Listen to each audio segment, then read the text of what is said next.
shot. Hello, everyone, and welcome Your daughter. to the July 12th. This is not right. This is August 2nd, meeting of the Historic District Commission. I would like to say the board's actions in these matters has been deemed to be quasi-judicial in nature. If any person believes any member of the board has a conflict of interest, that issue should be raised at this point, or it will be deemed waived. Before we get started, at the beginning here, I'd like to announce the members from my right to left. On the far right, unfortunately, we have an alternate seat that is open. And then we have Dr. Dan Brown. Good evening. Yes, and Martin Ryan. Good evening. Reagan Rudig. Good evening. Yes, the Vice Chair, Margot Doring. Hello. I'm the Chair, John Wyckoff. Assistant Planner is Isaac Gilbo, Good evening. and this is his second meeting. Very good. City Council Member Rich Blaylock is not here yet, and I think he is called in. It'll be another hour. Mr. David Adams Good evening. and Karen Bouffard, our alternate, who will be Good voting. evening. All right. So we have the approval of minutes. Which I will have to recuse myself since I was not there. I was All right. absent. That's fine. I move we approve the minutes as presented. Seconded. I would note that I noticed on the minutes that after the initial date of July 12th was put on the front, that all the rest of the dates on the other pages were like June 5th Oh. or something. Has anyone got a copy of the minutes here? I do not have a hard copy. I do. The header on the, so the digital parts has, Oh, yeah. Yeah, see? June 14th. 14th. Yes, so that's because we had approved the June minutes at the July meeting. We're just approving the July minutes here. Okay. So it should, yeah, so at last month's meeting, we had approved All those right, months' I'm wrong. minutes. I'm wrong and confused. All right, thank you. So we have a second. All Yes. those in favor, say aye. Aye. Against? So we have that out of the way. So we move right into administrative approvals, and our assistant planner is going to have to take over now. I noticed the first one, 1 Walton Alley, Mr. David Adams is going to recuse himself. So we could do that first without David and vote on that, and then plunge into the rest of them? Why don't we do that? Okay, Okay. sounds good. So the first administrative approval will be 1 Walton Alley. The applicant is proposing to replace windows, the rest of the windows on the property with already approved windows. And they're also looking to install now 2 AC condensers with a cedar screening. So I will scroll down for that. Has anyone noticed the screen So the situation? screen- I haven't yet seen any detail in the screen. The screen for that, John, is right here, just on the sort of left-hand side of the house there. The screen on the windows. The window screen. Oh, sorry, I was talking about the air conditioning screening. The condenser screening would be cedar. They are not proposing screening for the windows at this time. Okay. They're not, so that the screens are not included in this. Could I have a, Do you make a motion to approve as presented? Second? okay, all those in favor, say aye. Aye. Aye. Aye. And against? Okay. Okay. All right, we will move right along. Are there any administrative approvals that any of the members would like to pull out for further discussion, or do we feel that we can keep going through the list? I think we can probably go through the list. I think we Okay, can go. great. Yep. So we'll move right along to number 2, which is 3 Walker Street. This is a returning administrative approval. The applicant was seeking approval for the replacement of the front door and the replacement of the front decking and railings with a composite material. let's go over to that. The applicant did provide a spec sheet electronically of sort of the posts here, as well as some of the other detailing.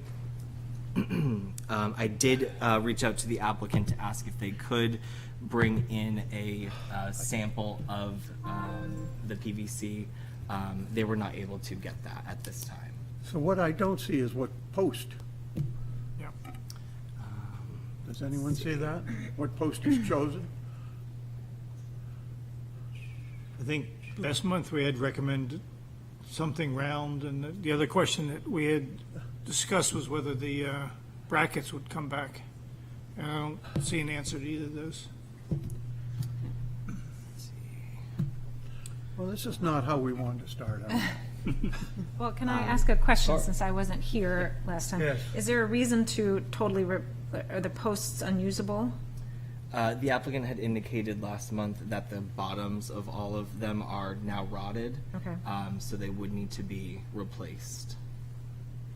Yeah, I did look at them, and, you know, usually your first step when you have a rotted post is that they're, again, to put a base around the perimeter, like a 1x8, you know, fix what you have to fix, and then put a 1x8 around it to cover up the rot. But somebody has already done that, and the rot is moving up. It's about this high now. It's about 1.5 feet high. Well, I just think it would be a shame to lose the brackets and the detailing of those posts for a final No, nothing. that's So, what we were talking about. And and I don't see any changes. No, and I also don't think that the door that they're proposing is appropriate for the house at all. It's on new construction. So I wouldn't be able to support that. Anybody else? Recommend a continuation since there's no one here to speak to it? I was Nicely going to done. suggest that. Well, let's myself, move yes. on. Okay, great.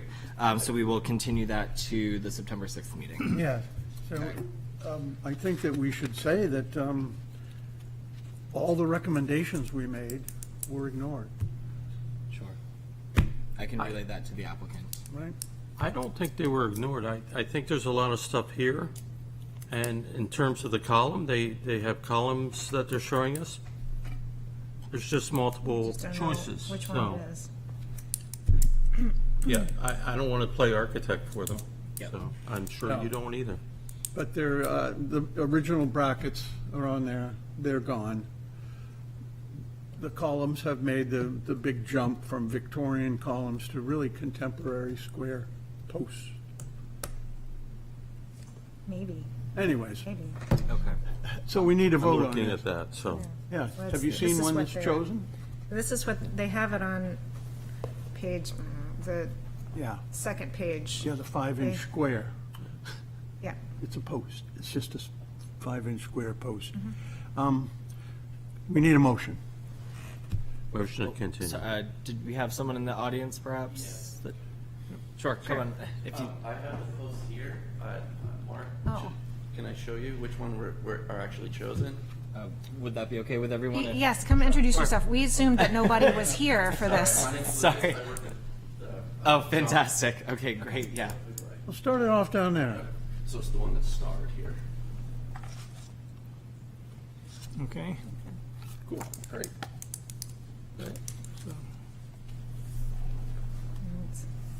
Can you answer questions for the rest of the application? Some of them, I think. All right. Why don't you go to the microphone so Yeah, that you have it'll to hit use the the recording? microphone. Yeah. It is the proper post. And your name again? Sorry. Lucas Mitchell? Lucas, thank you. And Did what you am I to hear- do with this? Did you hear his name, Lucas? Lucas Mitchell. These young guys can hear. I guess my question is what's happening to the brackets? To my limited knowledge, they were going to be manufactured composite as well, in plastic. And the railings, it says it's a composite as well, or it's PVC. To me, that means a lot of different things, including posts that have literally plastic sleeves. So could you, In that book, there's another, if you just flip maybe a page or two, there's another starred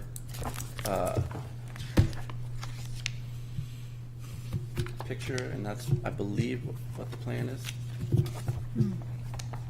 So you'll have to excuse me if I'm not a contractor, so I'm gonna ask again, is this a post that has a plastic sleeve that goes over it? Is it a composite material that's been turned to appear like a post? I'm not 100% sure, but what was relayed to me was that it's all composite. No wood, it's all plastic. Basic, yeah. Okay, but plastic can be Trex-like in terms of feel and heft, but it could also be plastic, and that's because I'm not a contractor and I don't buy these things regularly. I can't tell from here, which is why having a sample would be really, Okay. really helpful next time. One thing that I would say is that I don't see any standalone 4x4 posts, for instance, that are 42 inches high and have a sleeve over them. The rail goes from these support posts. The rail's in between them, so they're the only thing that is at the bottom of the stairs. So you think these are solid composite turned balusters, The balusters would probably be square. They're not but turned. they're solid? Yeah, they're very, very solid. They're very, the permacast is, literally could, hit someone with one of them. They're not thin plastic things.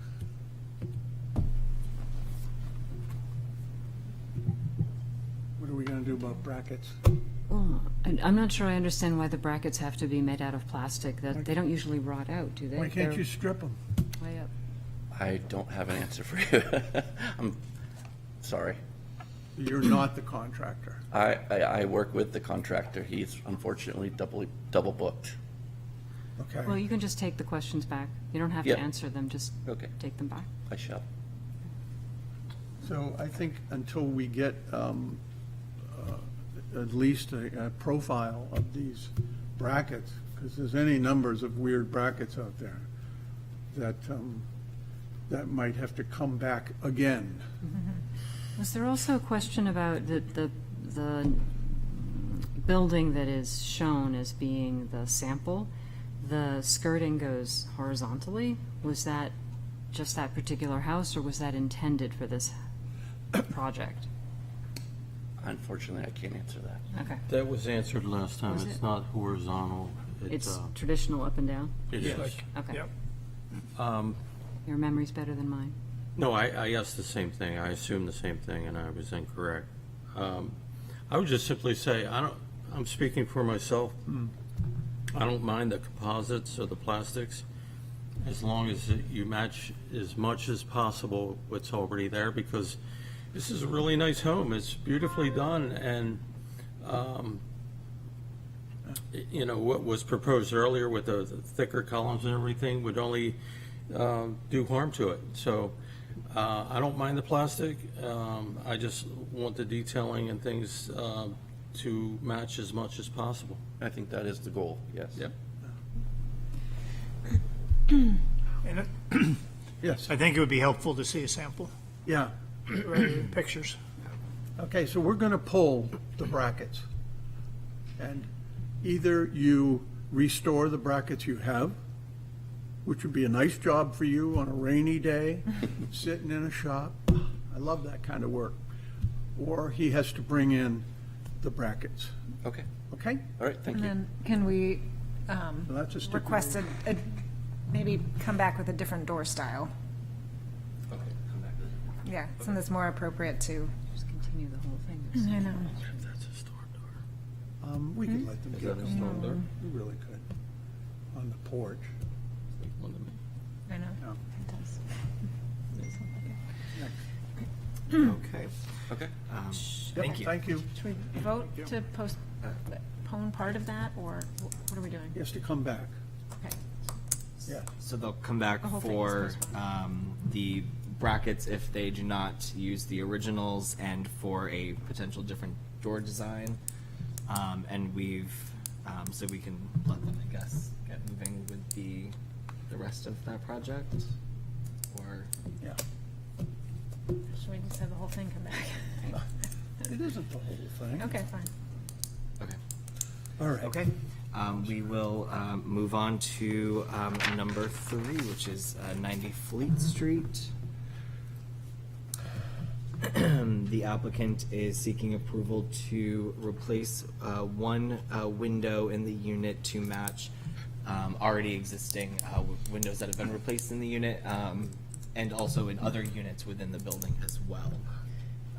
And so this is the window here that will be replaced to match the rest of these on this entire side. And there's just another view from the inside.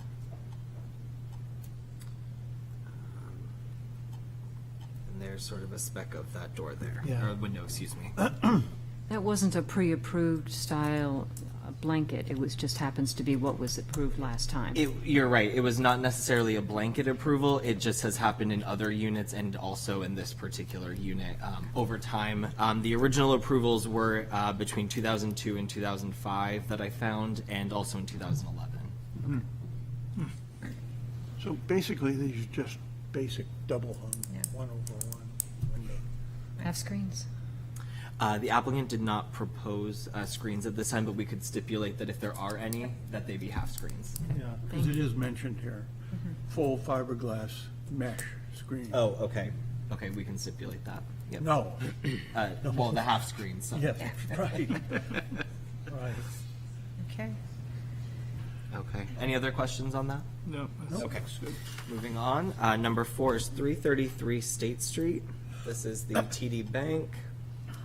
The applicant is proposing at this time to remove the existing canvas awnings that you see here and also here. And they are proposing to install new awnings.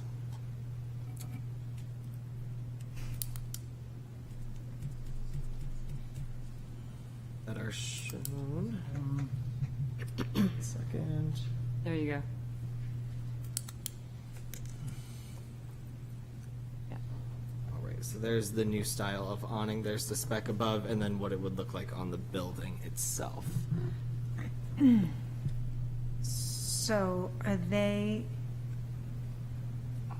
removing the bright green from the banding on the building?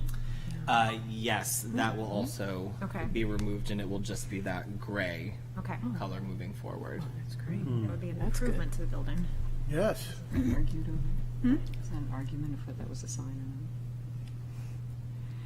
or not? Is there anybody here on this, for this application? I'm just curious about why they've gone with this Bahama shutter look. I mean, this is, yeah, I don't know why they've done it. that was my only concern, was the just seemed vastly Well, different. You know, as the global crisis is heating up, Portsmouth is turning, more into a Caribbean-type city. Are they coming with cruise boats too, or? We do have cruise boats now, David.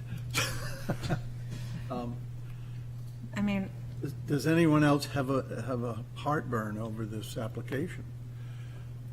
because you can easily take them off. So all the green is gonna go, Yeah. you called it gray, but it looks black to me. Is it a gray? Yeah, I think it's, Pantone? No. The banding here above where the shutters are gonna go is gonna be gray. It's currently green. Oh, okay, I see. Okay. And what color is the new awning's gonna be? Very green. Bright green. Oh, all right. Oh, I see. The doors will be dark green. Okay. Well, this is a reasonable test bed building for something as avant-garde as this in our community, in as much as it's a rehabbed international style building to begin with. So the skeletal nature of the awning is a little off-putting, enhanced by the shutter look. It all seems kind of strange. I think we might want to pull this out. You know, we've It's got some not people. thrilling, it's not thrilling me. Yeah, it's not thrilling you. It's not thrilling Karen. Got a, Take it or leave it, yeah. It's a meh. so, let's pull it out. Would somebody make a motion for next month, and maybe we'll have them come and justify. I know what they're doing. They want to keep their corporate color, Right. and they're shifting it from the band onto these awnings. Right. But these are going to be quite bright awnings. But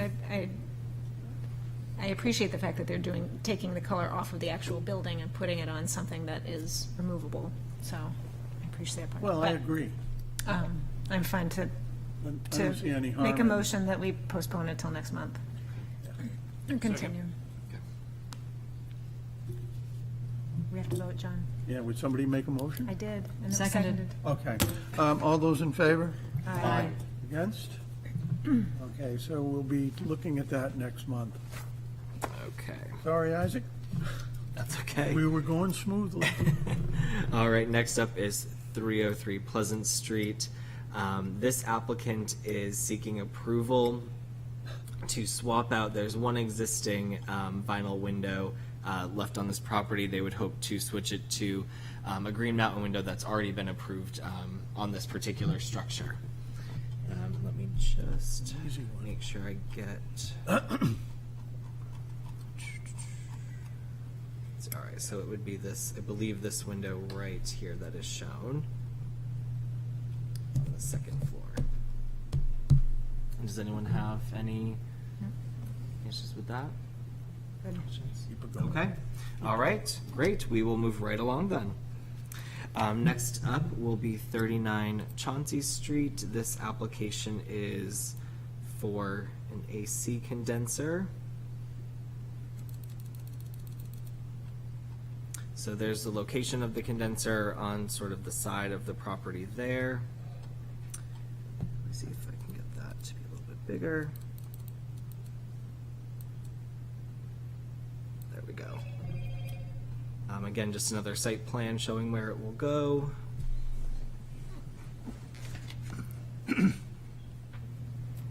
So the location is the wrong direction here, but it will be located just right here on the side of the structure. So I know it's behind the bay, Isaac, Yes. but are they suggesting any screening, or are they hoping that the bay will provide enough screening? This particular application did not have screening in it. I would suggest that we could either stipulate that there's a vegetative screening that is the height of the unit itself, or that we stipulate some sort of a wood or lattice style screening. Yeah. I mean, it is semi-hidden from the street by the bay window, but Mr. the Chairman? neighbor gets a full view. Oh, that's good.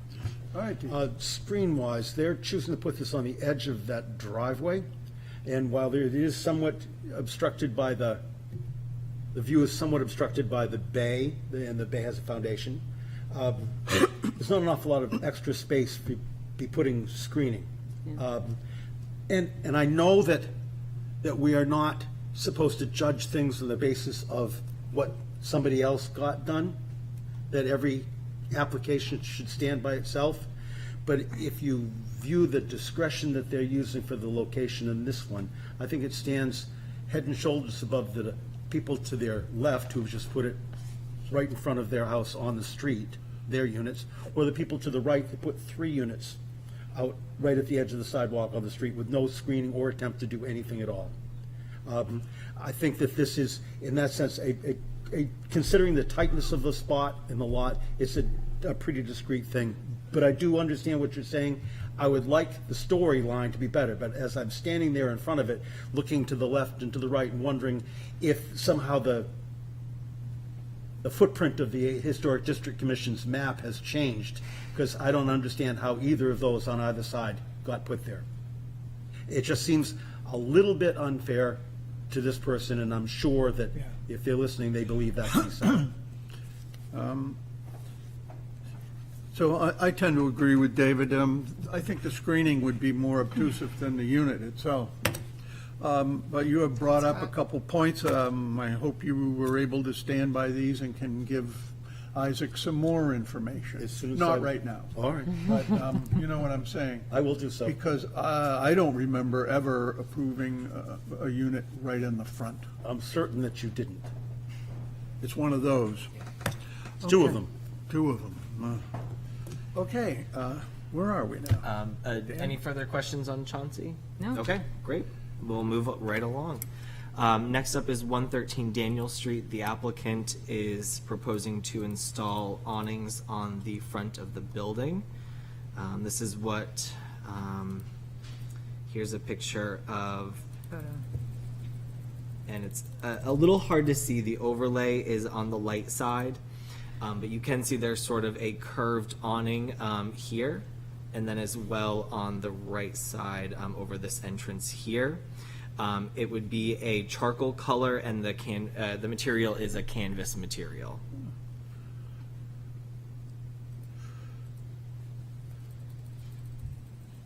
Okay, so we all know this building.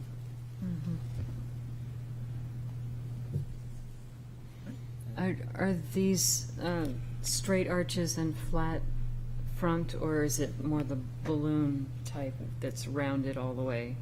It looks like it's flat. It in does this. appear to be sort of the flat front. Would anyone in the audience might be able to speak a little bit more to that style? Good, good. Thank you.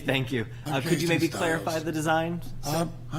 Sorry, could you just clarify the design, Yeah, please? the one on the right is more, it's flat in the front, but it's, because it's a bigger doorway. The one on the left is just a round one, an oval one to go around the small door on the side, just to protect for the patrons and the customers and people in the city, because I wish I had it 3 months ago because of all the rain. But just looking out for the rain, it just gets really bad in the weather. Did we get that? I think, personally myself, it takes a little sting out of that doorway being so unusually tall to accommodate the stairs, going up. The stair one in the middle is not being done. It's just the one on the left and the one on the I thought you right. said that one was going to be the rounded one. No, the one on the left is the one on left the door, the left. white door. And the one on the right, the one in the middle is not being touched at all. But it will add height to the neighboring doors, which will make it It closer will, to. it will add height to it. Yeah. It'll be about 8 feet high off the front and Yeah. approximate. Yeah, you don't want your taller patrons hitting their heads. Well, I'm 6 feet, so yeah, I know how Okay, it's gotta thank you. go. And the snow plows have to go underneath it too, to block the plow. There's that. All right, Thank you. thank you. Thank you. Yep. All right. Doors there. We will move right along. Next one up, number 8 is 161 Deer Street. The applicant for this is just seeking approval for a revision to the approved retaining wall material. So as we can see, we have the approved here, and then we've got this proposed here. So it's a similar material, but it seems to have a little bit more texture than the previously approved. It also seems to curve out quite a bit more. Right. Yep. It does seem to have a little bit more of a pronounced. A reveal.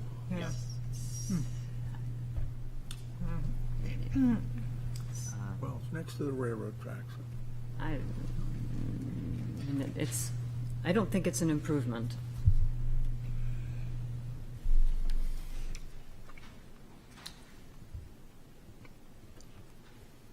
I'm not gonna hold things up for it, but if somebody else is thinking it's not an improvement but doesn't want to say so, I'm just gonna say it for you.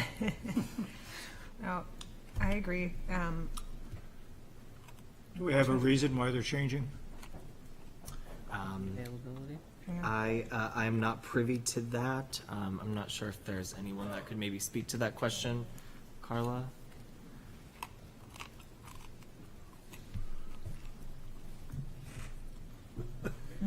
Hi, Carla Goodnight from CJ Architects in Portsmouth. This change is for a couple of reasons. One, availability of the product, and secondly, we're going through the CMMP process and so on right now, and just the placing of the material without taking over that area of the rail yard. More work can be done off of our property without having to like be in front of the wall, just by the way this wall is manufactured and the way it comes together. So it's an ease of install, and also I believe there's a longer lead time on that other product, or if it's available right now. What is the material? What's it made out of? It's the same as the previously approved. It's a cast Like concrete. Concrete, okay. Mhm. Yep, against the rail yard. Is it much darker gray as it appears in this picture, or is it the same color? It's just the I picture think renders. they're both just unstained color. And what I did provide for you at the bottom is along the rail yard, those are the elevations. We're only going to see 10 inches of this product. We won't even see a full block on the end. And then 12 inches at the street, and at the high point, I think for a short run against the tracks, it may be 28 inches. So it's really very low visibility. It doesn't come out of the ground, Okay. like maybe a course and a half. Thank you, Carla. Alrighty. Okay. Okay. Great. Moving on to number 9, 244 Marcy Street. This applicant was coming back for a final siding material. They did have hard samples delivered. I did leave those in my office, so if we do take a break at some point, I'd be happy to run up and grab those, and we could just revisit this particular administrative approval at that time, if that's okay with everyone. Yep. Okay, great. So we'll just move on from that one at the moment. So the next one would then be 195 Market Street. And the applicant here is seeking approval for HVAC equipment. As you can see on the plan, there's already 2 existing condensers. They are simply wanting to remove those and replace it with 1 vertical unit. And the vertical unit is just right here. So it would be in that same location. And that's at the rear of the building. Any further questions on that one? Okay. Next on our list would be number 11. That is 752 South Street. Again, this is another HVAC installation. They are proposing to relocate 1 existing condenser on the left side of the property if you're looking at it from the road, and they would like to place all 3 units where the 3 boxes are located here in between the garage and the home. They have suggested that they would provide an evergreen screening for those. And as you can see, this is where a current unit exists on the side of the home. They would be relocating that to this location as well. So all of the HVAC would be in that central location. So they're freestanding on a concrete base or something? That's what it appears, that there's sort of a concrete retaining wall, and they would be up against that, and then they had proposed that they would continue the evergreens across that way for some screening. It's a very tasteful location in as much as there's a kind of a, because of the grade, there's kind of a tunnel leaving from the garage to the basement of the house. And that tunnel sticks up about 3 feet. It's a blank surface on the building, and the units will place right against that. The current one that's on the right-hand side is put by a heating and air conditioner, a guy that did not understand the people look through windows rather than just at them. Is this property in the historic district? I was surprised. I That's don't think it curious. is. I was surprised. Well, I we was can really- certainly. I was really concerned. I was confused They- when I saw this one, and I was like, I don't think this is in this. Well, one. we was can at double one check, point. but they Okay. did submit, Yeah. so I mean, at one They point might not have known, but it would have been in the old Historic District B that would have covered parts of South Street, but They must have a real old map. yeah. It is, I don't by the think- way, a handsome colonial They've revival. done a beautiful job. building, They've contributed to its neighborhood. Yes, they've been working on it. They've done a beautiful job. which But is I why don't think it's in the I historic don't think district. so, because we didn't approve any of No, that exactly. work. I would love to see the district start marching up the road, though. There's stuff there. There's plenty Well, of we stuff tried, there. Dave. Yeah, all right. You know, and we did. I appreciate it. We tried South Street going all the way up to Route 1 I missed that. about 10 years ago. You know, that's when we actually got Islington Street, you know, out to Bartlett intersection, but it didn't fly. Remount the campaign? All right, for the last administrative approval, for right now, we've got 475 Marcy Street. Initially, they had come in with a building permit to simply rebuild the existing deck at the property all in kind. After that, they decided that they would like to trim out a few pieces with a PVC material, and that is shown in red here. Not that photo, the photo diagram down here. So it would be the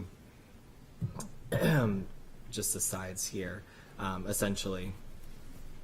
I will say the property is all fenced in, so it would be pretty difficult to see, Yeah. both from a public view and from a neighbor standpoint. This is fine. Any questions on that? Okay. All right. That will conclude the administrative approvals for now. As I said, we will return and just revisit 244 Marcy Street when I have a chance to grab that sample. After the break, you mean? After the, When I- that's right. So I move that we approve, which ones? 3?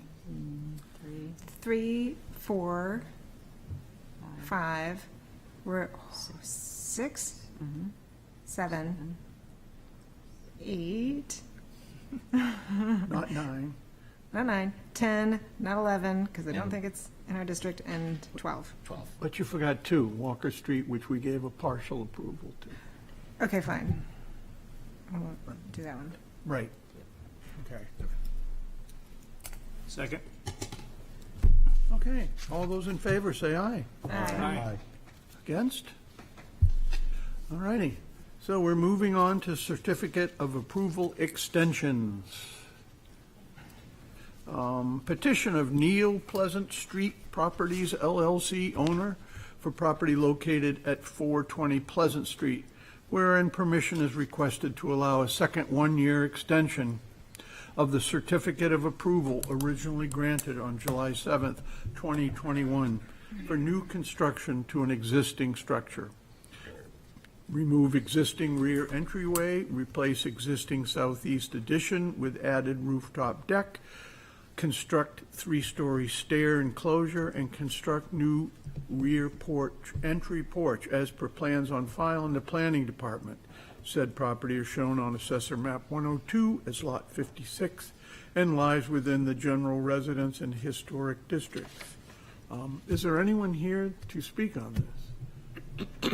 Would you like to give us a little synopsis of why we are giving you a second extension?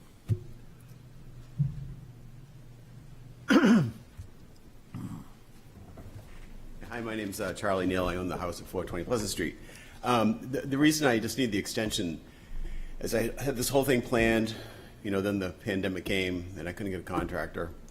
And I'm waiting for the architect plans to be finished by McHenry, and then I'm gonna get financing, so.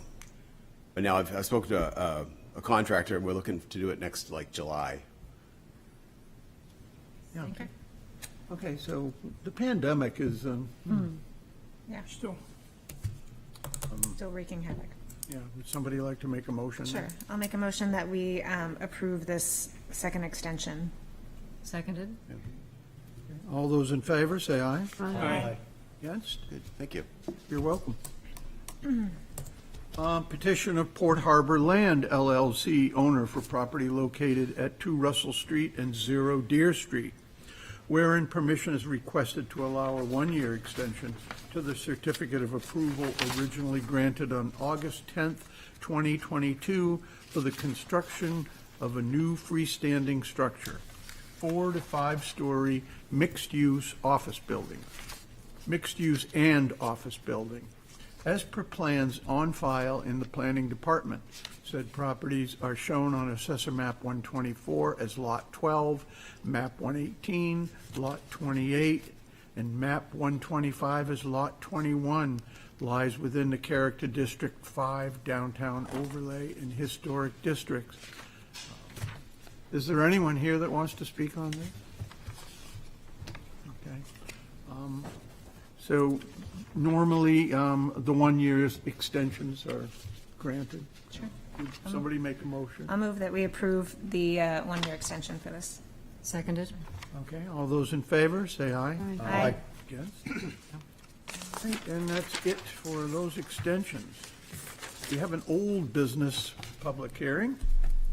A petition of Coventry Realty LLC owner for property located at 111 State Street, wherein permission is requested to allow exterior renovations to an existing structure. At the State Street facade, replace existing left side door and window with a Nana window, reconstruct the right chimney at parapet wall, and remove the left chimney and replace with a new dormer. As per plans on file in the planning department, said property is shown on Assessor Map 107 as Lot 50 and lies within Character District 4 and the Historic District. I have to Who's here to speak on this? I will be recusing You're myself. recusing yourself, okay? Mr. Chairman, I'm recused from this also. All right, okay. So, 2, 3, 4, 5. Okay, we're still good. Yeah. Good evening. Tracy Kozak, Arcove Architects, here on behalf of the applicant. We are back with a couple of fairly small changes that are a result of the building owner changing the use of the second floor from a dining area to workforce housing. So to make the lower level a little more accommodating, instead of just a function room with one giant table, it's going to be more of the restaurant feel with little tables. Therefore, they want to put a nano window that matches the other nano windows to both the left and the right of it. So it'll be in keeping with what is next to it. That's the nano window to the left of the entrance. And then the other changes on the roof. There are currently 2 chimneys on the roof. We're not changing any dormers that were previously approved. The existing building, as you may recall, had 3 dormers. If you count from left to right, 1, 2, 3, 4, the existing dormers were 1, 3, and 4. Dormer 2 is going to be brand new. That was previously approved. There is an existing chimney there that's like half on, half off the Ridge Valley Cricket, and it's not really functional. So it complicates the construction of that missing dormer. So we would like to remove that one. And there are lots of photos in here as well. You can see what that looks like. And before you go to the next page, the chimney to the right, we do not want to remove that. We want to rebuild it so it is more structurally sound in the same exact place, style, shape that is there. I will say that the same bricks we hope to use the exact same bricks that it's built with, but we would want to slice them slightly thinner to reduce the weight, to remedy some structural issues on that line. But it would be the same face brick if it is salvageable and same shape. That's all we're proposing, and I can take you through the rest of the drawings to show you that from different angles. This is seagull view of the 2 chimney locations. And the view from the Rosa. A close-up of the proposed. This is the nano wall product. It's wood, simulated divided light. It matches what's around it. There is one nuance that's different than the one to the right and left, in that this would go to the sill, whereas the others, the sill is at like 2 or 3 feet. This would go to the floor so that it could open and people could walk in and out. There's now outdoor dining right in front of this, and that would enable customers and wait staff to serve the people in the outdoor dining. And a detail of that window. Any questions? A question about the existing chimney on the parapet wall to the small federal building. Is there no chimney below the roof line? There is a chimney below the roof line. Then why do you want to reduce the thickness of Rebuild the it. brick? There is some structural modifications happening below, particularly at the dining level, where they want to open an opening in the walls at the first floor between the 2 dining rooms. And so that, just that lowest level would be removed, and so the weight that comes down on that point load is pretty intense. So in the process of reducing the weight of the chimney by reducing the size of the brick, will the brick be glued to something? It would be mortared around all 4 sides and also on the back, To, supported that way. It would not be a freestanding brick. It would have structural support on the back with a mastic applied to a lath with mortar, waterproofing, and a steel structure behind it to give it extra steel rigidity. frame. Yes, and then lath and wire? yes. Yeah. Okay, thank you. Anybody else? Pretty simple to me. Go ahead. No, go ahead, Margot. Well, the way the building reads right now with the single door on the left-hand side, what that tells me is the vernacular says people live up above here. And that's what you intend to have now, but yet you're taking away that historic signal to people that this is a place where people live up above. So I understand why you want to make the changes for the restaurant, but just from the history of the building and what the building has been used for in the past and what it's being used for in the future, I'm just wondering about the loss of that traditional signal of, people live upstairs here. So where are people going? Where is the residence entrance for this, for example? Yeah, there's no residential on the street level. It's all upstairs, and the main entrance to residential is the new addition we're putting on the back, which has the, kind of the whole reason we're doing this is the fire egress stair and the elevator in the back to make it handicapped accessible. Yep. That is, those are the code improvements we're doing, is the vertical circulation there. We did keep the entrance on the 107 building, which is the corner brick building that used to be Mr. Kim's. And so that building, we're not touching that. That retains its center door identity. This approach on the left building, which is the 111 building, helps reinforce that 5-bay symmetry that's so similar, so common in town, with a central entrance and 5 bays across. Any other comments here? Oh, Martin, did you have something? I just said that it seems like a pretty straightforward application. I do hate to see the door leave, but I think the nano-wall system is very good for public space and the relationship for the indoors to the sidewalk, so I can support that. Okay, well, if nobody else has any comments or questions, I'm going to open this up to the public. So is anybody out there would like to comment on this renovation?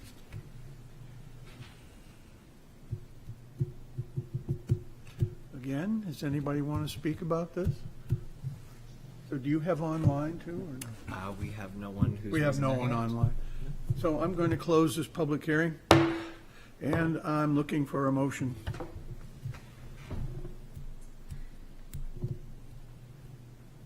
I'm going to make a motion to approve as presented.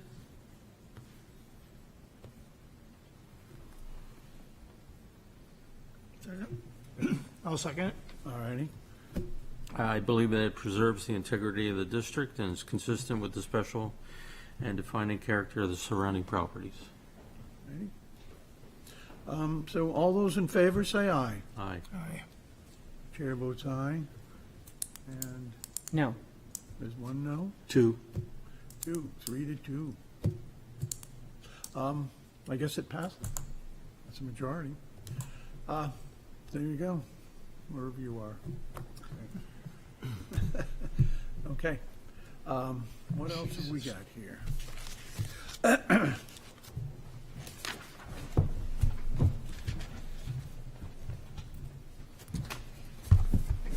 We've got everybody returning to their seats.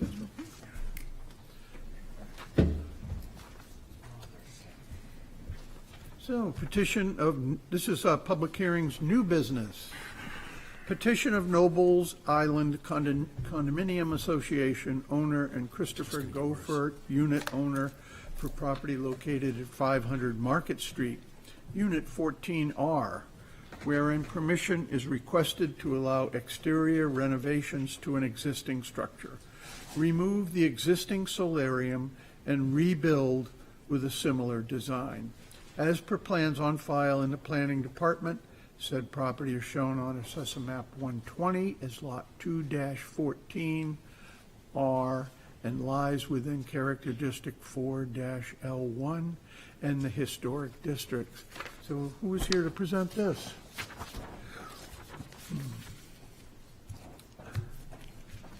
Good evening, everyone. I'm Chris Gepfert. I'm the owner of 14R. And Welcome. as you said, I'm looking to renovate my solarium window, which I believe was the original that came with the property back in the 1980s. So it's about 40 years old at this point. I'm having a lot of trouble with it in terms of letting a lot of cold air in the wintertime through the where the glass meets all of the aluminum framing. The argon gas has also leaked out of all those double-paned windows at this point, so they get extremely hot in the summer and very cold in the winter. The contractor that I'm going with, Sunspace Design, they proposed to both redo the glass, but also the aluminum framing that is attached to it. The one difference to note is that the framing would now be a wood called Udalley mahogany instead of the current aluminum. But the outside, they would be adding bronze aluminum flashing of the same color of the neighboring units to maintain visual conformity. The thickness of the framing, like exterior dimensions, should be the same. It's still the 3 long vertical pieces of glass that you see, and then including the 4th vertical piece that goes at an angle which meets up with a side second floor deck. Thickness of the framing is the same, 2.5 inches for those vertical pieces.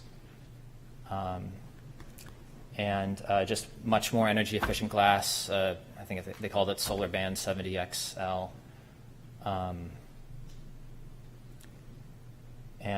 Yeah, if you have any other questions for me, I'll do my best to answer them, not being the contractor. Any questions? My question is for the board is, why isn't this a replacement in kind? Because it's not. You know, he's getting rid of the aluminum framing and using wood, which Okay. is covered with aluminum. So, given the age of More of a this, technical. It's a technical thing. Yeah. okay, We'll blame him. welcome to the board. Yeah. You know, This appears very similar. It's a contemporary building, and I have no objections to this. It's actually an improvement, so you have my support. I agree. We got some shaking heads up. So unless anybody else has a comment, I'm going to open this up to the public. Would anyone like to speak about this proposal? And there's nobody online. So I'm going to close the public hearing, and we're looking for a motion. I'll make a motion to approve as presented. I believe it, well, I'm waiting for a second. Yeah, wait for I'll a second. second. Okay.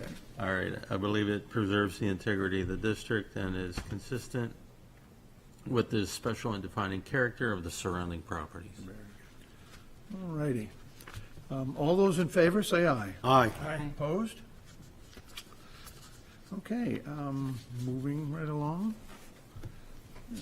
Chugging right along. Petition of Michelle A. Grennan, Revocable Trust, and Michelle A. Grennan, trustee, owner, for property, We're missing what did I do? 3 Walton Alley? Petition of Seacoast Management Consulting LLC, owner, for property located at 3 Walton Alley, wherein permission is requested to allow the installation of new fencing and gate as per plans on file in the planning department.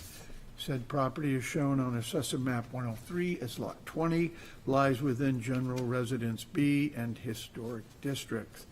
All right, so who is here to present this? So, Lisa Messina, owner of 3 Walton Alley.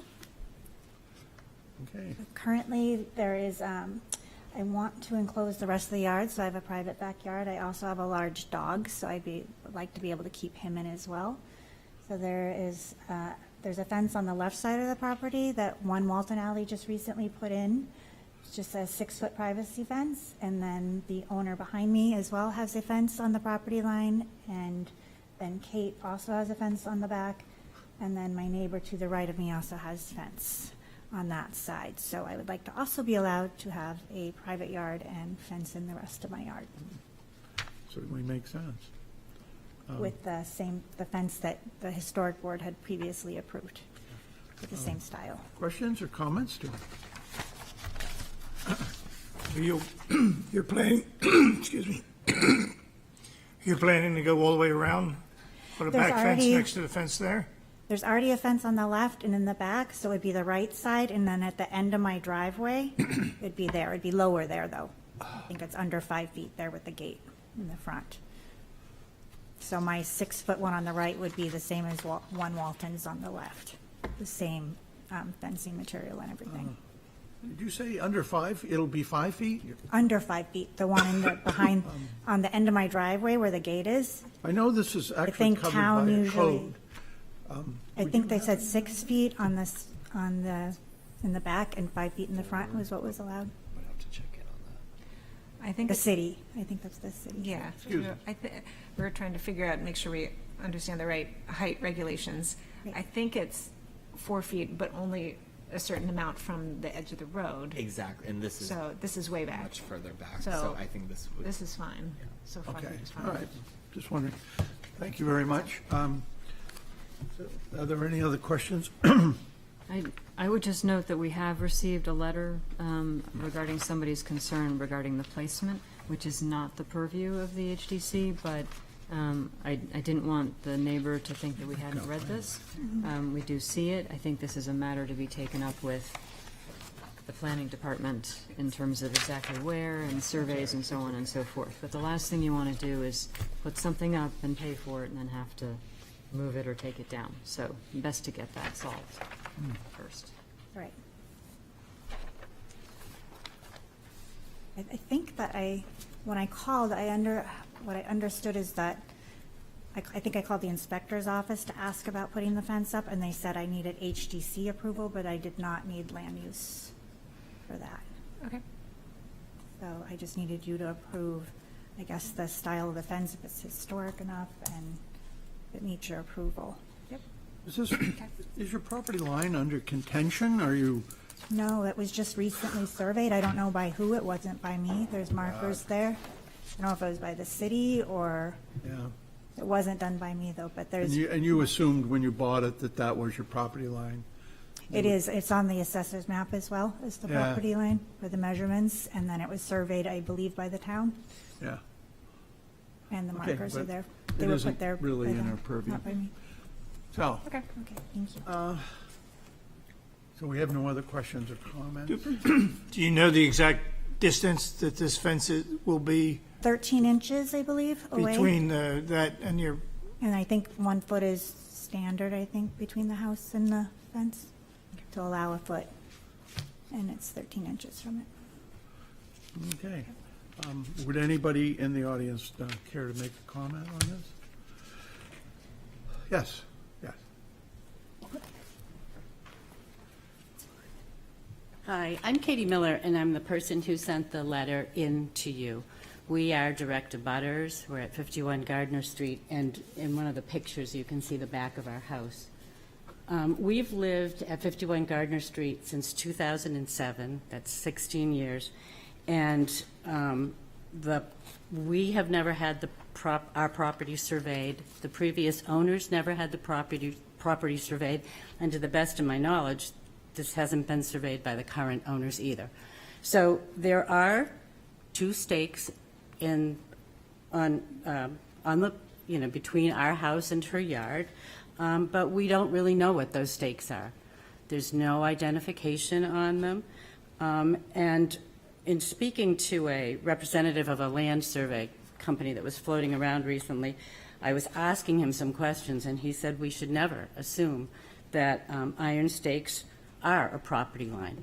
He said it's very easy for those to have been moved, putting in a stone wall, tree removal, et cetera. So unless you're absolutely firm in your knowledge that those are the property lines, Okay. our concern is that there isn't a definitive survey stating that. I So- thank you very much, but you must realize that it really isn't in our purview. Right. I guess what we're asking is if there's no definitive survey, could there be an allowance of more space so that we can maintain the back of our house? Well- We were asking for more like 32 inches because we will not be able to maintain the outside, the roof, dryer vents, et cetera, so. Yeah, true. This is the sort of thing that, one usually talks to their neighbor about. And, but it's not in our purview. Told her that anytime she needs to do any work to her house. No, it's okay. Yeah. It's all right, we just. We're not in the middle of this. Yeah, right we now. just wanted to ask in a neighborly, cordial way if And it could allow more I understand your space. problem. Okay, Okay. thank you. So does anybody else have comments or anything at all? Just simple fence? No objection. Okay, and we've had somebody in the public. So I think I'm looking for a motion on this fence. I'll make the motion that we approve as presented the design of the fence. This is what we're approving.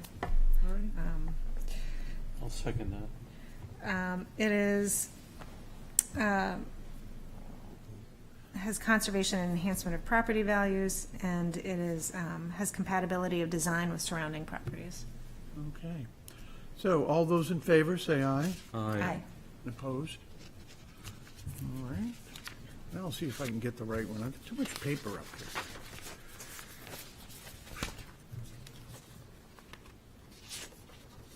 So this is Peter Moore, is that correct? Oh, this is Michelle. All right. Petition of Michelle A. Grennan Revocable Trust.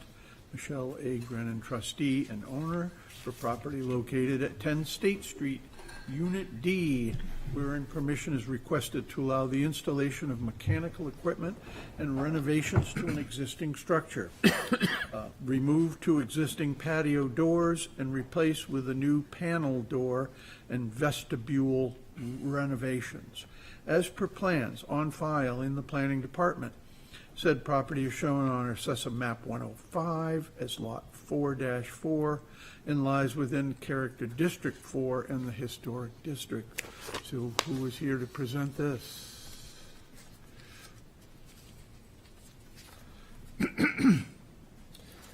Good evening. Welcome. Thank you. Might want to lift your microphone up a little. Is that okay? It's better. My name's Chris Martin. I'm project manager for OJ Building Company. We are the general contractors responsible for the condo fit-up of Unit D. As you've outlined, this application is really broken into 3 components. I'm going to skip around a little bit, but the first is ventilation as it pertains to penetrations on the exterior of the building. A second is a vestibule renovation on the State Street entry side of Unit D that was previously submitted in 2021, which has since expired, so we're reintroducing that in our application here. And the third component, which you referenced, the replacement of 2 existing patio doors with a single 4-panel slider on the east elevation overlooking the Piscataqua. We are withdrawing that. I spoke with Isaac about this earlier in the week. Just because of summer schedules and conflicts, we haven't been able to get that to a point with the condo association that we're comfortable presenting with you all. So out of respect for that process, we'd like to withdraw that from tonight's meeting and just talk about the first 2. And I can talk about those in a little more detail if you would like. Start with the ventilation. We have 5 vents that we are seeking approval for. Because of that withdrawal, I'm going to jump around on the plans so I can give you the page numbers. The first page is a good representation, if you were able to zoom in, of the existing vents on the outside of the building, kind of in that common courtyard area. So this was inspiration for what we wanted our ventilation to look like. Page 5 really has all the information you need on the vents. So what we have is we've tried to consolidate our ventilation as best as we can. So we're going to have an HRV system, which will have an intake and an exhaust. And we've combined our bath exhaust fans into that system for that purpose of reducing penetration. So we're seeking approval for an HRV intake, which is a 12x8 masonry vent that matches all the existing vents on the building. There is a 14x14 HRV exhaust vent, which is located over that middle window in that grouping of 3 on the lower elevation. We have a fireplace vent, which is just to the right of that on the plan view, same elevation, which is a 14x14 vent shown on it's just above the remote hood blower, if you can see that. It's shown as a galvanized finish, but I should mention all of these vents will be painted red brick to match all the other vents on the building. And then the last one on this elevation is a remote hood blower, which is the larger vent on plan view left over the garage doors on the elevation. And that will be the exhaust for the hood in the kitchen. The last vent is an intake for a makeup air system to service that hood, which is on, that's on this page as well. It's number 3 on the northwest elevation, just to the plan view right of that lower window. So that's it for the ventilation side of things. Moving on to the vestibule renovation. So we're picking up where we left off on the last submission. We actually haven't changed this at all. So we're looking to, right now the electrical room for the building is inside this vestibule. So for anyone to do any work for the entire building, they have to access our client's unit to go through it and access the common electrical room. So we're thinking it's in the best interest for the building, and we also think aesthetically, it'll add an interesting aspect to this elevation. Opening this up will allow the building to be managed without having to access our client's unit. And as originally proposed, we are looking to use the existing vestibule dimensions. If you look at, I think, the next page, you can see So that existing lintel is essentially, we're essentially widening that opening to accommodate the vestibule that's framed up inside currently. So there'll be a granite lintel at the same elevation, accommodating that footprint on the elevation on the right. And we'll be piecing in that brick, so there will be no cut brick. It'll all be finished edges with a flat stock mahogany jamb and mahogany paneling inside with a 2-panel mahogany door accessing the electrical room. We're also doing a V-match marine mahogany ceiling in there to match the other features on the common courtyard side of the building. So basically all of our finishes that we're incorporating into this vestibule are shown elsewhere in the building, so we're trying to match as best we can. I think that's the extent of it.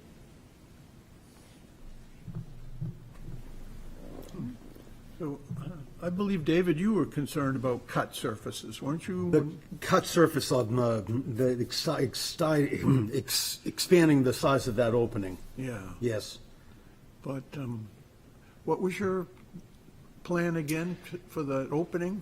Yeah, I remember that concern. So we're going to tooth in that opening, so there won't be any cut brick there. All the brick will be finished. So, it'll be half brick used with a finished edge. And bring your interior surfaces right to the edge of that bet. single withe of exterior brick? Exactly. So that mahogany flat stock jamb will come, mid brick span of that and extend into the inside of the vestibule. Yep. It seems like the solution that would be required. Certainly does. Great. Anybody else here? I mean, I remember when this initially came to us several years ago, and we all thought it was an improvement then, especially with how tall and skinny the current door is. So widening that opening will actually improve just the overall sort of look of that entryway. And it sounds like the plans for fitting out that interior vestibule are very nice. So it's an improvement. Yeah. So it sounds to me like your doors that you have taken out of this proposal, too close to the decking and they're leaking by any chance? They are leaking, yes. Of course. Yeah. Yep. Now it's also, there is, the fireplace on the inside can't have an in-swing door in front of it, so at the very least, it has to swing out. But, until we iron out whether that's going to be a slider or that kind of door, we won't really know. So you just haven't gotten permission from the rest of the condo owners? It's just been, with summer, it's been hard to get everyone together, but Yeah. it will happen imminently. Well, we're here. Any other questions or comments?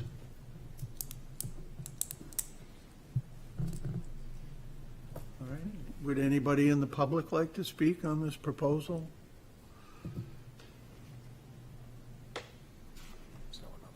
And there's no one online. Okay, so I'm going to close this public hearing and wait for a motion.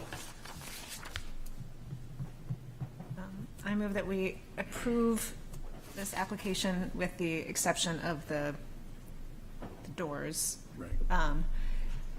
As presented, and stipulating that all vents be painted brick color to match. I know that you had presented that, just making sure. I'll second that. This has conservation and enhancement of property values and has compatibility of design with surrounding properties.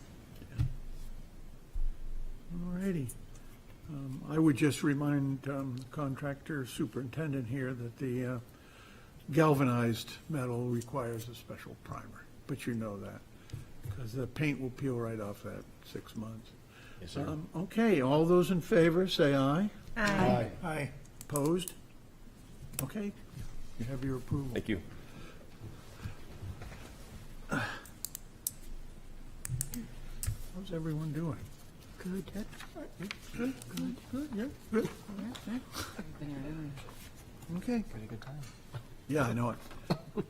Petition of Peter G. Moran Trust, Peter G. Moran trustee, owner for property located at 0 Mechanic Street, and parentheses 170 Mechanic Street, wherein permission is requested to allow renovations to an existing structure.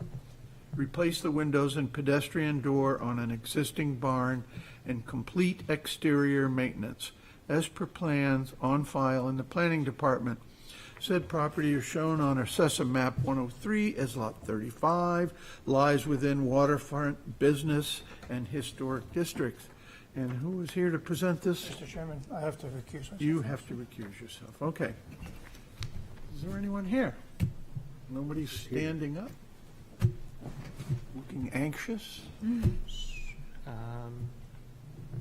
We can always maybe move on to the next public hearing and Yep. see if Yes. maybe they show up. We could be moving too fast. We could be moving too fast. I'll move that we just push this to the end of the agenda. Second? All those in favor? Aye. Aye. Now sit down. Dan was up, he could have taken it. Sure, go visit. Okay, petition of Jill H. Brennahan Revocable Trust, Jill H. Brennahan trustee, owner, for property located at 11 Market Street, Unit 2, wherein permission is requested to allow renovations to an existing structure, replace existing windows as per plans on file in the planning department. Said property is shown on Assessor Map 106 as Lot 13 and lies within downtown overlay, Character District 5 and Historic Districts. And who is presenting this? My name is Kevin Monahan. All righty. I'm Renewal by Anderson. So the three windows in the blue, Jill, Mrs. Brenneman, is looking to replace. They're 80 inches tall, so almost 7 feet. We're looking to use identical style windows. They were replaced in 1998 or 1999, so they're currently an aluminum exterior. So we're going with a wood composite to make them look more historical anyways. And the grid will match exactly what's there, which is a 1 bar down with what's called a full divided light. And then the windows circled in green off to the left, those are Andersons. So we're just matching with Anderson windows to show that that's what's in the next building currently. I have a question.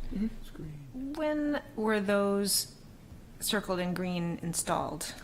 So I do not know those property owners, but based on that styles, that's a 400 series that looks possibly anywhere from 11 to 15 years old. Okay. I was going to say, because I don't remember approving 1/1s over there. So. I'm assuming the one on the top left here too, it should have a grid all the way down. Yeah, But should have a button up there. Okay. yes. Okay, thank you. Yeah, I mean, I don't have any other questions other than it'll still be a dark color to match the forest green. Yeah, that's okay. And color, I can bring it up for sample if anybody would like to see sure, why not? You've got it. It's a matching sample. This is going to be much more glossy than the actual sample. Back to your microphone, young. And then I just wanted to confirm, there are no screens on them now. I didn't know if you were proposing to put a screen. So the windows in the contract does have a screen. Yeah. Mrs. Brennan is looking to leave them out. She No doesn't even windows. want them. Okay, good, because we would at the very least, I mean, we may still, we'll still stipulate a half screen, just in case you want to put them up, but it's great. If you don't want to put any up, then fantastic. Anybody want to see the color? I'm good. Yeah. The windows above are in good shape? Mrs. Brenneman sold that unit within the past year, and yeah, so they don't own that unit, but I believe those are in Okay. relatively better shape. I'm unfamiliar. I did not access those. I do have another question, sorry. No, go ahead. We like questions. A lot of these windows, when they have a dark color, the jam liners, when you put them in, will not match. There'll be a light color against sort of a dark outline. That's a good question. So I don't know if you're able to zoom in on actually the last picture. So our exterior jam liner is the forest green. Right now, I believe they're Brosco units from '98. So they actually are the canvas interior. So it'll be more consistent from the exterior in terms of that forest green color. Okay. If you go back to the previous picture, you might be able to see it slightly. I guess not. I don't have a picture of the jam liner specifically on the exterior from the side. Okay, just making sure there's not a dark outline and some white stuff. I don't see it mentioned at all, jam liners at all here. Great. So are you saying that the jam liners will be dark? The jam on the exterior is a forest green color, so the windows are all consistent on the exterior. Yeah. So the exterior, actually, so we have samples, right? So everything that you see here that's gray will all be forest green. Okay. So I'm Okay. gonna pass Okay. that along as well. But anything Great. that's gray, think of that as the forest green, and then on the interior, that color that's more of a cream color is what. No, wait a minute, no. Selected. The portion that's white on the inside, that's what the sash goes up and down on. So That's the problem. The sash runs along this. Oh, it goes in there. Yeah, so the I sash. thought that was where the screen went. Screen sits right here on the exterior. So this 1 inch, well, half-inch gap right here, the screen will sit perfectly on. Then the actual sash operates right here and along this line. So anything you see that this is that gray color, for that sample would be the exterior. So anything you see that's gray would be that forest green. And anything that you see that's white or canvas, we call that would remain canvas on our windows as well. But this is a legitimate question. That's to go into Yeah. the side. It's Absolutely. actually attached. I mean, historic, if you wanted to do a real historic replica, you would make anything other than the sash itself, the trim color. But what I'm just worried about is, and I know that that's difficult to do and often can't do it in new windows, but I just want to make sure that there's not like a white stripe somewhere within it, as long as it's It all. will actually be forest green. So Okay. I guess the best example is anything you see that's gray will be forest green. Yes, All right. that's, I'm just Taking clarifying. your word for it. And so the screens you're eliminating, or? I can eliminate them if that's required. She did mention she doesn't want them anyways, but they just come standard with the order. It's, Well, you have to imagine, especially windows that size, with black fiberglass screening, it pretty well eliminates any view of the windows, period. Sure. So that's great. So let the record show that Mr. Sure, come to the, 45 years, there's been no screens in those windows. we can't hear you unless you're on the. yeah, so no screens. We'll take the screens out of the paperwork if that's what it requires. Okay, so Councilor Blaylock has entered. Good evening.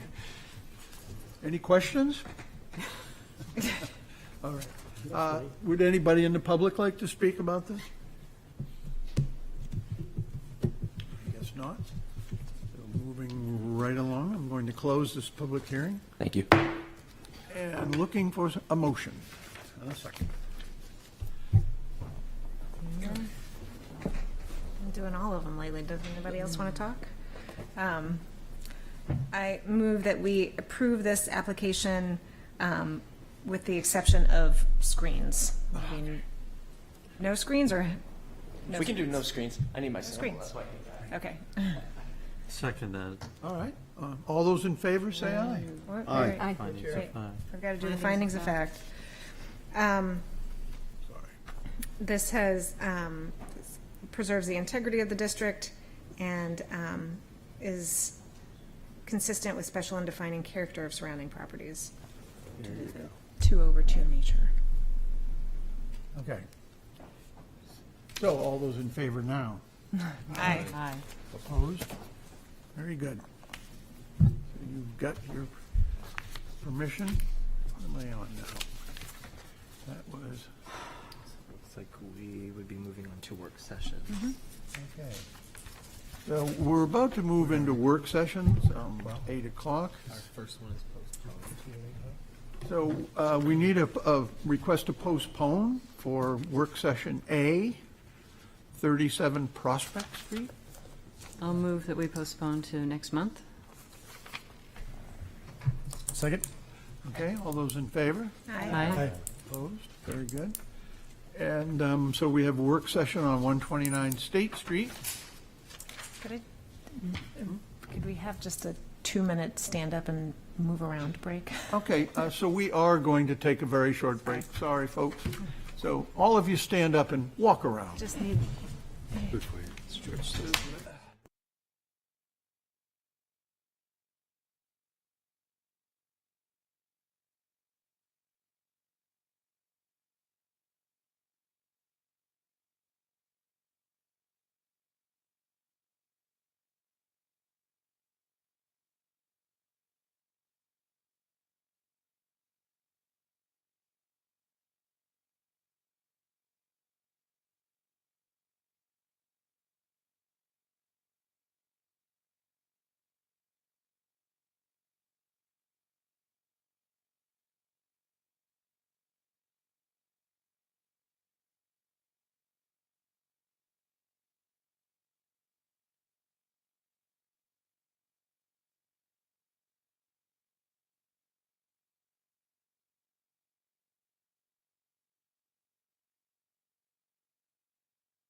what Yes. you're going to speak to. Yes. So about a year ago, we discovered that the wall that is about 3 feet in some places, 3 to 5 feet from the neighboring house, had completely rotted through due to runoff from the neighboring roof and a lack of natural drying from the sun due to the tight angle. And so we had to vacate the house and rebuild it. And so we're hoping to put on that side something more water resistant than the original cedar. So we submitted these two blended samples. People who've been by this house, which is on Marcy Street, will notice that we've had Tyvek up there for a year. We've been, that's sort of how long this approval process has taken us. I'm happy to answer any questions, but it's really about, this needs to be up to fire code because it's so close to the wall. It has to be fire resistant. And we want something that's not going to like rot again in another year. So is this fire resistant? There's a fire resistant sheathing behind it that's already been put up. And have you considered, like the composite hardy board siding? We've considered it, I think, so I'm not the contractor, I'm the owner. The contractor lives in Wilton. Sure. We have.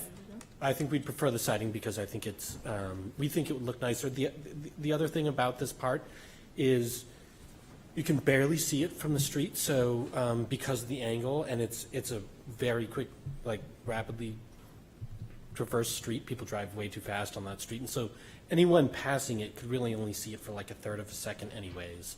And it's, it doesn't go all the way down the wall, so if people have been to this property, you'll see that there's like cedar on the front half of that wall where, because the neighbor's house is recessed, that's going to stay there. It's just this piece. Any other questions or comments? Yes, Martin? Yeah, I can think of far better, more historically appropriate materials to this. This is not something I could get behind, vinyl siding. I think all your problems could be solved in a much better, more appropriate construction type, so I can't support that. Anybody else here? I'll just add that we had requested that this body conduct a site visit last year when this first came up, and it didn't happen, which is why this has been pending for so long. Really? We went. Some people went. Some people went? Okay. So we were hoping to wrap this up because it's literally been pending for a year before this body. I'm sorry, I couldn't hear you comment. I can't either. Yes, could you speak a bit Sure, louder? I'm sorry. We had requested a site visit when we were back before you all last September, and that didn't happen, and so the approval process has taken a year. So I'm just sort of hoping that we don't have to come back here, because it's been literally Tyvek on the side of our house for a year. So it's our fault because you haven't put the siding, you haven't been back? We've been back, but Okay. but the Tyvek isn't historic, and it's, No. I don't think the neighbors like to see it for that long, and it's leaks heat and all of that and gets water. If anyone recalls, just so that everybody has that clear picture of where we are, if you don't mind, because I go there a lot, I live virtually across the street. There is a main house and L construction, and the main block of the house has a demarcation line, or could easily have, I assume we spoke of that, a demarcation line where the real natural wood that we're expecting to see on the front, which is still there, that provides a good separation between the two. So if you're worried about how it blends, that shouldn't be a concern. But as Mr. Ryan suggests, I think that the fallback position of clip-on vinyl siding is kind of a wrong signal for the district, I think, my opinion. But I want to be clear about how this fits. I mean, there's a place for a separate element. Just recently, I walked by that building on the top of Richmond that had another kind of old house and extension with a demarcation line, and they chose a mat, and we approved a separation in siding materials, which is not full thing. It's not an eyesore, it's not a problem architecturally. It sort of reads in a kind of uniquely impressive way, but it's not vinyl. And I'm not going to make it through the vinyl part myself. I'll just add that the house next door that's 3 feet away is completely covered in vinyl. And this is just the part that you can barely see from the road. Sure. Excellent. Any other comments here? 'Cause the vote. I'll just say, I can't approve the application of new vinyl in the historic district. There are plenty of buildings that are still covered in vinyl, but, a new application of it is not something I can approve. I still would be totally happy with, and we've approved plenty of hardy board applications, which would be much more waterproof, fire rated, all that stuff. And so I could see that going forward. I think going back in time, in my years on the board, there was a place on Market Street. It's a 4-unit building in a row on Market Street before you get to where all the brick places are, the brick houses that we were looking at, their decks, a couple. And we approved it after the fact because they'd already put it on. It was one of those types of things. And I'm not sure I can remember. And it's in our guidelines that it's not allowed. As far as waterproofing goes, vinyl is just as acceptable to leaking. And unfortunately, it's the top of the first course of vinyl siding. And once water gets behind that, it's going to run right down behind the vinyl siding because the way it's applied is loose. It's loosely applied. It's not tight, So water will run behind it. So basically, all your problems that you've had has been at the top of the building. And that's what has to be sealed up. Any other comments or? I guess if I may I ask orally amend our request for administrative approval to say in the alternative, please approve the replacement with the hardy composite that you mentioned earlier. Okay. So you're amending your application? Orally, yes, in the alternative. Yes, that's fine. That's fine. It's like an audible. Yeah. Okay. So you need a motion to approve with the stipulation that the siding be hardy board, hardy plank, whatever the right. Smooth. Hardy board, plank, with the joints not lining up exactly, but staggered as you would have. Or a dividing board. Is there an existing vertical divider? It's difficult for me to say from the street. It looks like it's been removed. So I'd say a new one needs to be installed. That's my observation.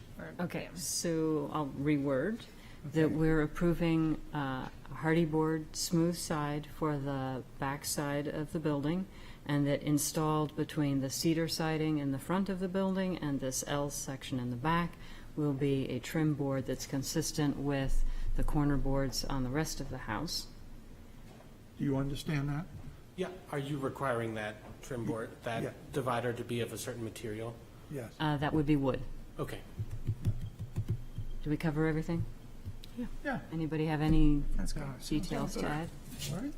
Okay, So, motion made. Second? okay, all those in favor, say aye. Aye. Those opposed? Very good. Get up there and start pounding nails. So now, Do you want the samples back? oh, I think so. Give them to, toss those. You want your samples back?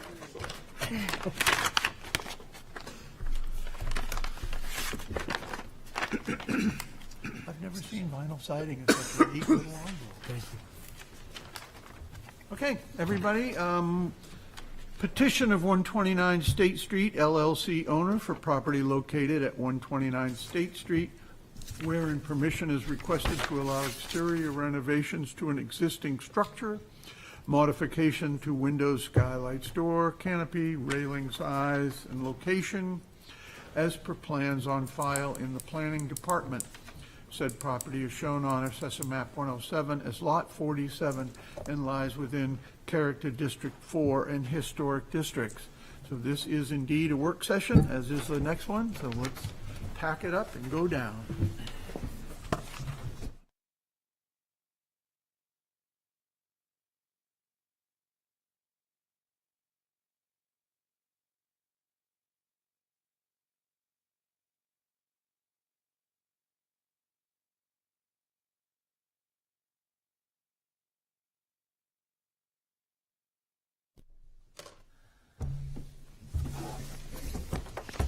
I'm all right. Yourself?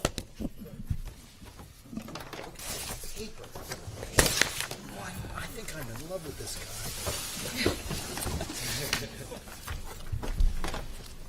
Okay, introductions are in order. Not us, of course. Yeah. Nobody cares. No one. I need one more.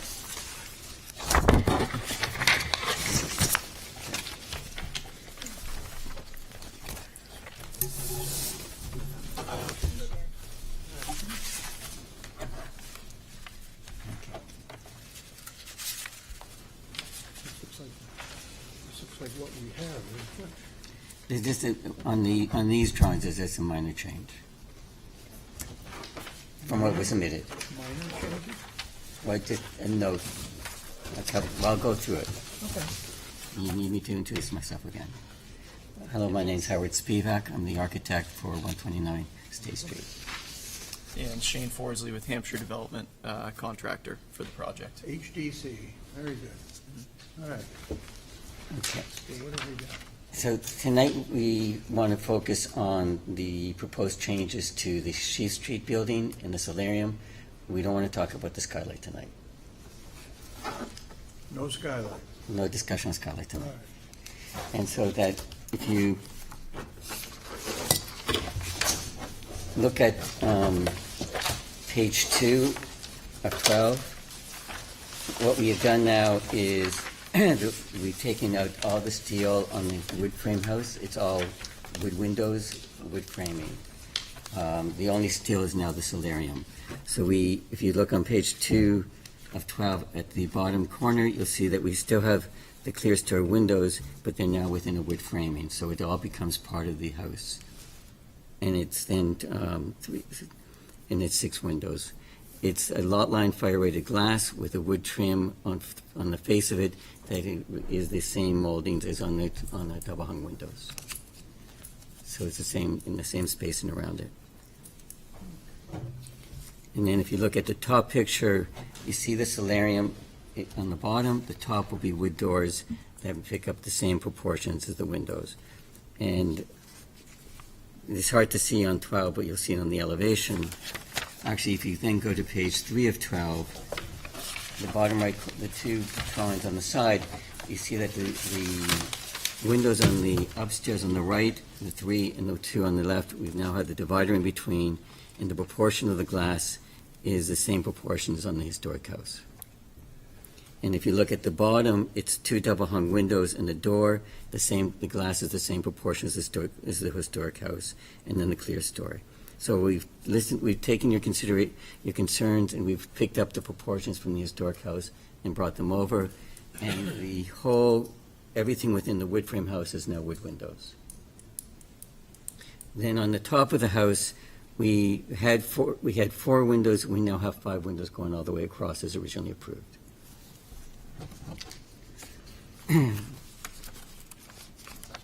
So now if we go to, on page 5 of 12, you see that the window on the side looks like 3 double hung windows. They're basically a fixed piece of glass with the moldings applied to make it look like a window, like a double hung window. It's fixed glass, it's a fire rated window, the windows cannot open. Now if we go to page 6 of 12, you'll see the 5 windows going across with the spacer in between the windows at the top. And this just gives you a better straight-on view. The skylight, the low-profile skylight's the same. We're also doing a custom skylight so that the skylight is only going to sit above the shingles by about 1/4 of an inch, maybe even less. Because we're doing a custom detail, because we have the insulation built up, that we're going to be able to get the structure down below. And we can show you next time, I can sketch it now, but there's a detail where we're going to be doing structural glazing so that the skylight and the shingles will basically maybe between 1/8 and 1/4 inch difference. So it won't be perceivable. And then we're also, the reason we want to wait on the skylight for next time is we want to get glass samples of a non-reflective glass. So you see how it's just going to fade right into the roof slope. Then if you see the entrance to underneath the porch, you have the 2 double hung windows with a panel below, and then you have the door that matches the double hung windows. And then we still have the pop-up, we're still being, the pop-up in the bottom corner for the egress in the basement. That we're still proposing in steel just for the durability of it. Because with this grading and the slope, we're going to get a very minimum, we're hoping to get 4-inch step between the landing going into the house and the driveway, but we're really tight on the elevations coming off the street there. I'm sorry, can you do that one again? Yeah. Which one? With that last sentence? So, if I point to you, Dave, this little corner here, that little pop-up, that's our egress from the cellar. That we're proposing still doing in steel just because of its location so close to the ground. What's the pop-up? It's a little, it basically sticks up 18 inch, it lines up with the panel. Yes? Yeah. You see it right here, it's this little piece here, and it's basically a way that the top of it lifts up, so you have a staircase coming out, a ladder coming out of the basement as a second means of egress. So is it a window You're not well? going to get a boiler down there. Okay. No, it's basically as strictly as a second means of egress. Is it a window well, or? No, it actually, because the basement comes out to the front of the underside of the porch, it's basically in the corner, and you go up a ladder on the wall, and then it has a hatch that opens up. But the hatch isn't going to look like a roof hatch. It's basically a custom-made plate that will seal in and look all, so it's a whole metal piece. It's all structurally. We can also, if you need, we can show a blow-up detail for the next meeting. Yeah. So water doesn't rush down that into the basement? That's right. Now, I'm a big believer that when you do skylights and stuff, you basically make it as sealed as possible, but then you also provide an internal gutter system so that when it does leak, you take the water away. Belts and suspenders. And then you're seeing on page 7 of 8, the top is wood doors that will match the windows, and then the bottom is the solarium, but you'll also notice that we've changed the proportion of the glass on the solarium to pick up the proportion of the glass on the historic windows. Can I, this is totally picky and has nothing to do with what we're looking at now, but the 3rd floor windows on the old house, I just noticed that a lot of those are drawn as tiny squashed 6/6s. You're not proposing to do any changes? No. to That is, Okay. sorry, I apologize, I It's missed okay. that. I'm just confirming that there's. No, we're not changing the proportion of those windows. Those windows are squatter. Right, they're just 3/3s. There's 3/3s, yeah. Okay. The person, you look at it too many times and you. Yes, I get it. That's exactly what happened. And then on page 8 of 12, you see the windows, you read it as windows in a punched wall now, and there's the 3/3s. Again, this is all fire rated glass. Again, it's the applied molding on the exterior to make the appearance of a window. And then you see the small window that we've added in the addition that picks up the same proportion of the window beside. And again, they made them 6/6, but they should all be 3/3. I guess they got carried away with the 6/6. And then we've taken out the ridge vent. Basically, the whole solarium is still steel. I thought I Yes. heard you say you'd taken away the steel. No, originally we had steel in the wood frame house. We had the doors off the porch were steel, the clear story window was steel, and the doors on the family bedroom were steel.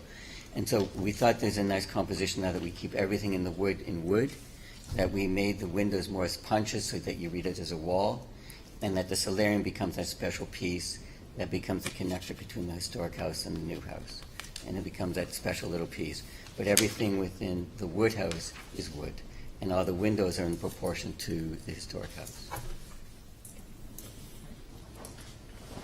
So we actually took the proportion of the window from the historic house and brought it around to the Sheep Street side.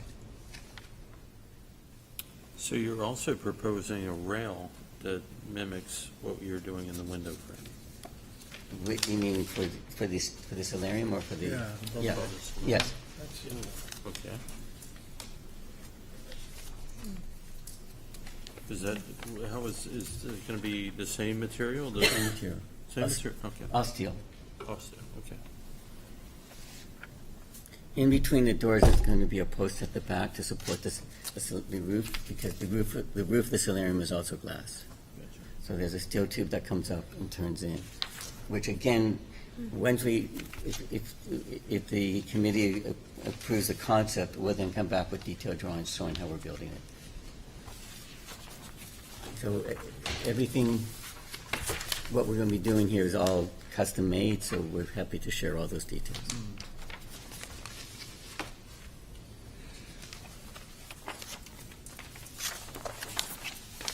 So hopefully we've picked up the feeling that we heard you guys wanted the last time. I think that your clear story windows, you've made an improvement anyway. Well, we really tried to make it read as windows within a wall rather than a slot in the window in the building. So they almost have a kind of a barn quality, workshop quality, whatever. Yes. In a way. So, I mean, where else can we? What else can we talk about?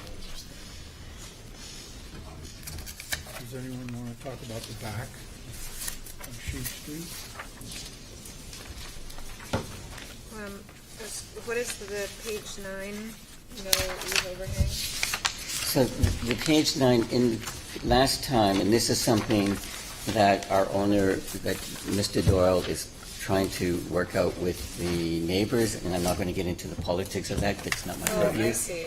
If they're not able to, if the two neighbors are not able to resolve, last week one of the people representing neighbors said, well, you're not allowed to do that. So I said, okay, I promise to bring you in if the two parties are not able to resolve it, this is what it will be. Okay.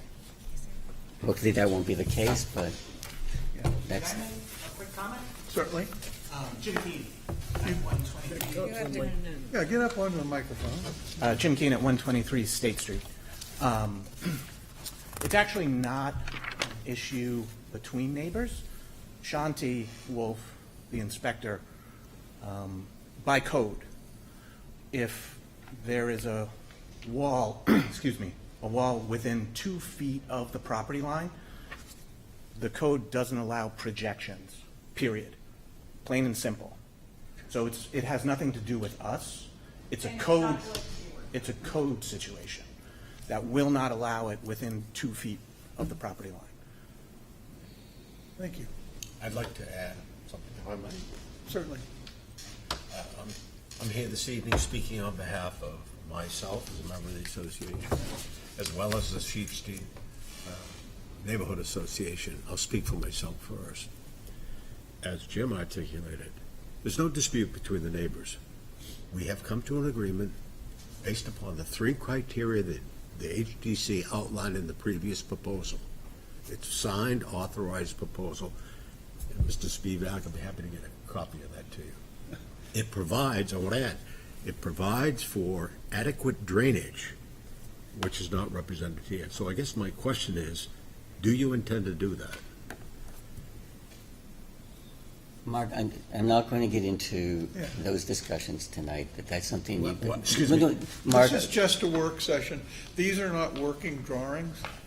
They're just...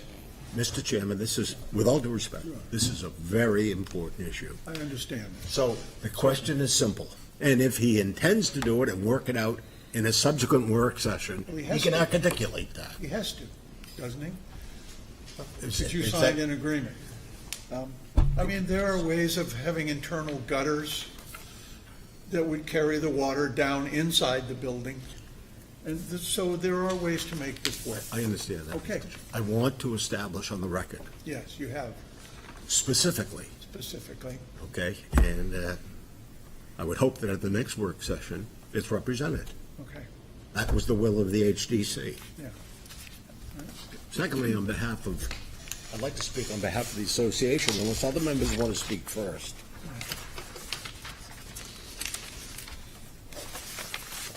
Has anybody else got any comments or anything about any portions of this project? Other portions? Something else besides gutters? I think that overall, it's an improvement. I appreciate that you took our comments and moved towards blending it back in with the neighborhood and the surrounding, just by being able to use the wood siding, wood doors, wood windows, which is the common language of the historic district. I don't mind using steel for the solarium because it's obviously an added modern piece. I appreciate that you use the same, basically window light proportions. Again, I think it'll just, as we go through the details and start developing that and getting a better idea using, some of these, the mock-ups and graphics will help to give us an idea of what it will look like in real life, Happy to do rather that. than on a black and white drawing. So, We happy, if we know that you're open to the solarium, we're happy to detail it so that we work with you to make sure that everyone's in agreement with the details. And also, I'm going to destroy your last name. Your last name, Rudick, sorry. We're happy to bring in, like we brought the sample in last time with the Hopes window, we'll bring that back in, and we'll also be working with our structural engineers to do the detailing so that you'll see all of those details. We take a lot of pride in our detailing. Yeah, we certainly want to see those details. I'm happy to share them. Anyone over here, Karen, Rick? Yeah, I'm okay with the transitional building with the steel.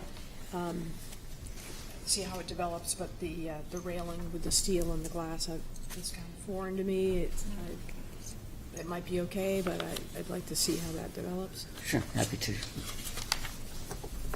We want to make sure that you're happy with the direction before we went Yeah. too far in the details. Yeah. But we're You're- happy to you're share the doing that. details. Yeah, you're doing that. Okay. David, how do you feel? I've, typical, at this stage, I think it's best to vent out as appropriately. You make a comment about the windows being similar to the windows in the dwelling, and I'm speaking mostly about like page 3. And I see them as being, to my mind, too large for the spaces that they're taking up. And I'm thinking maybe the issue is this isn't 4 stories tall, and this isn't 70 feet long or whatever, that these panels that these windows are going in are being outclassed by the windows themselves.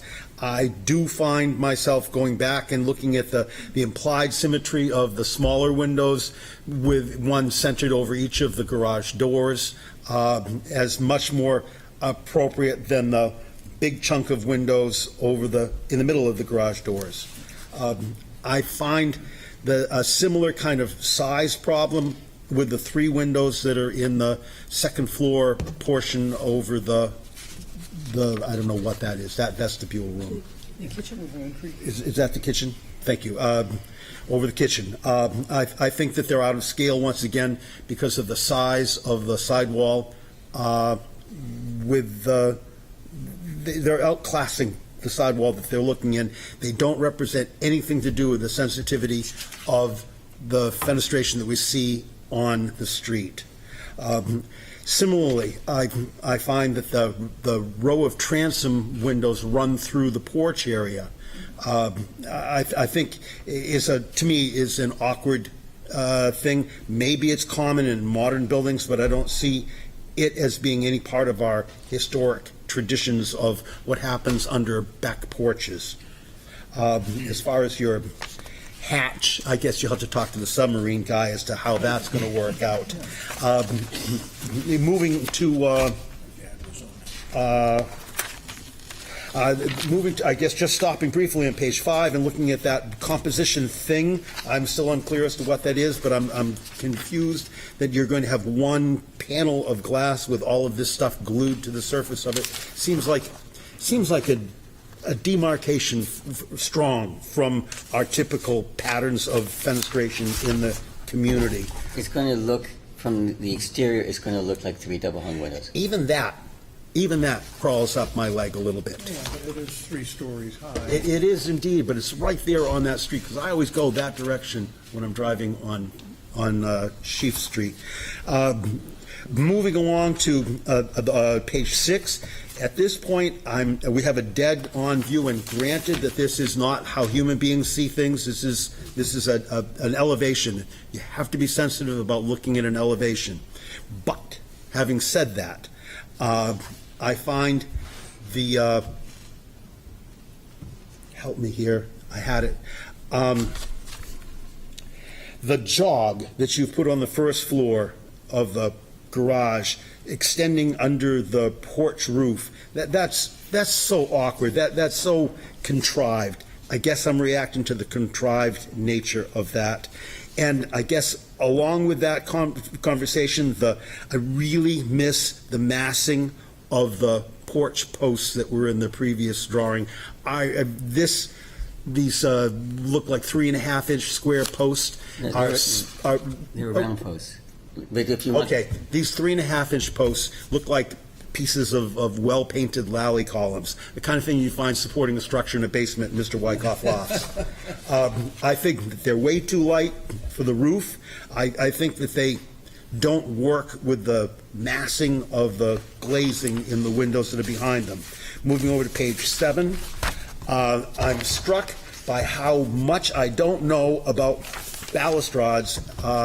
I just believe that my interest in architecture all ended long before this kind of construction ever came, and I find this really awkward. Not only is it awkward, but it adds to the confusion of all of the grilling and busyness below it. I think this is a huge mistake to put it ground floor in our historic district right on State Street. And I will now rest. Thank you.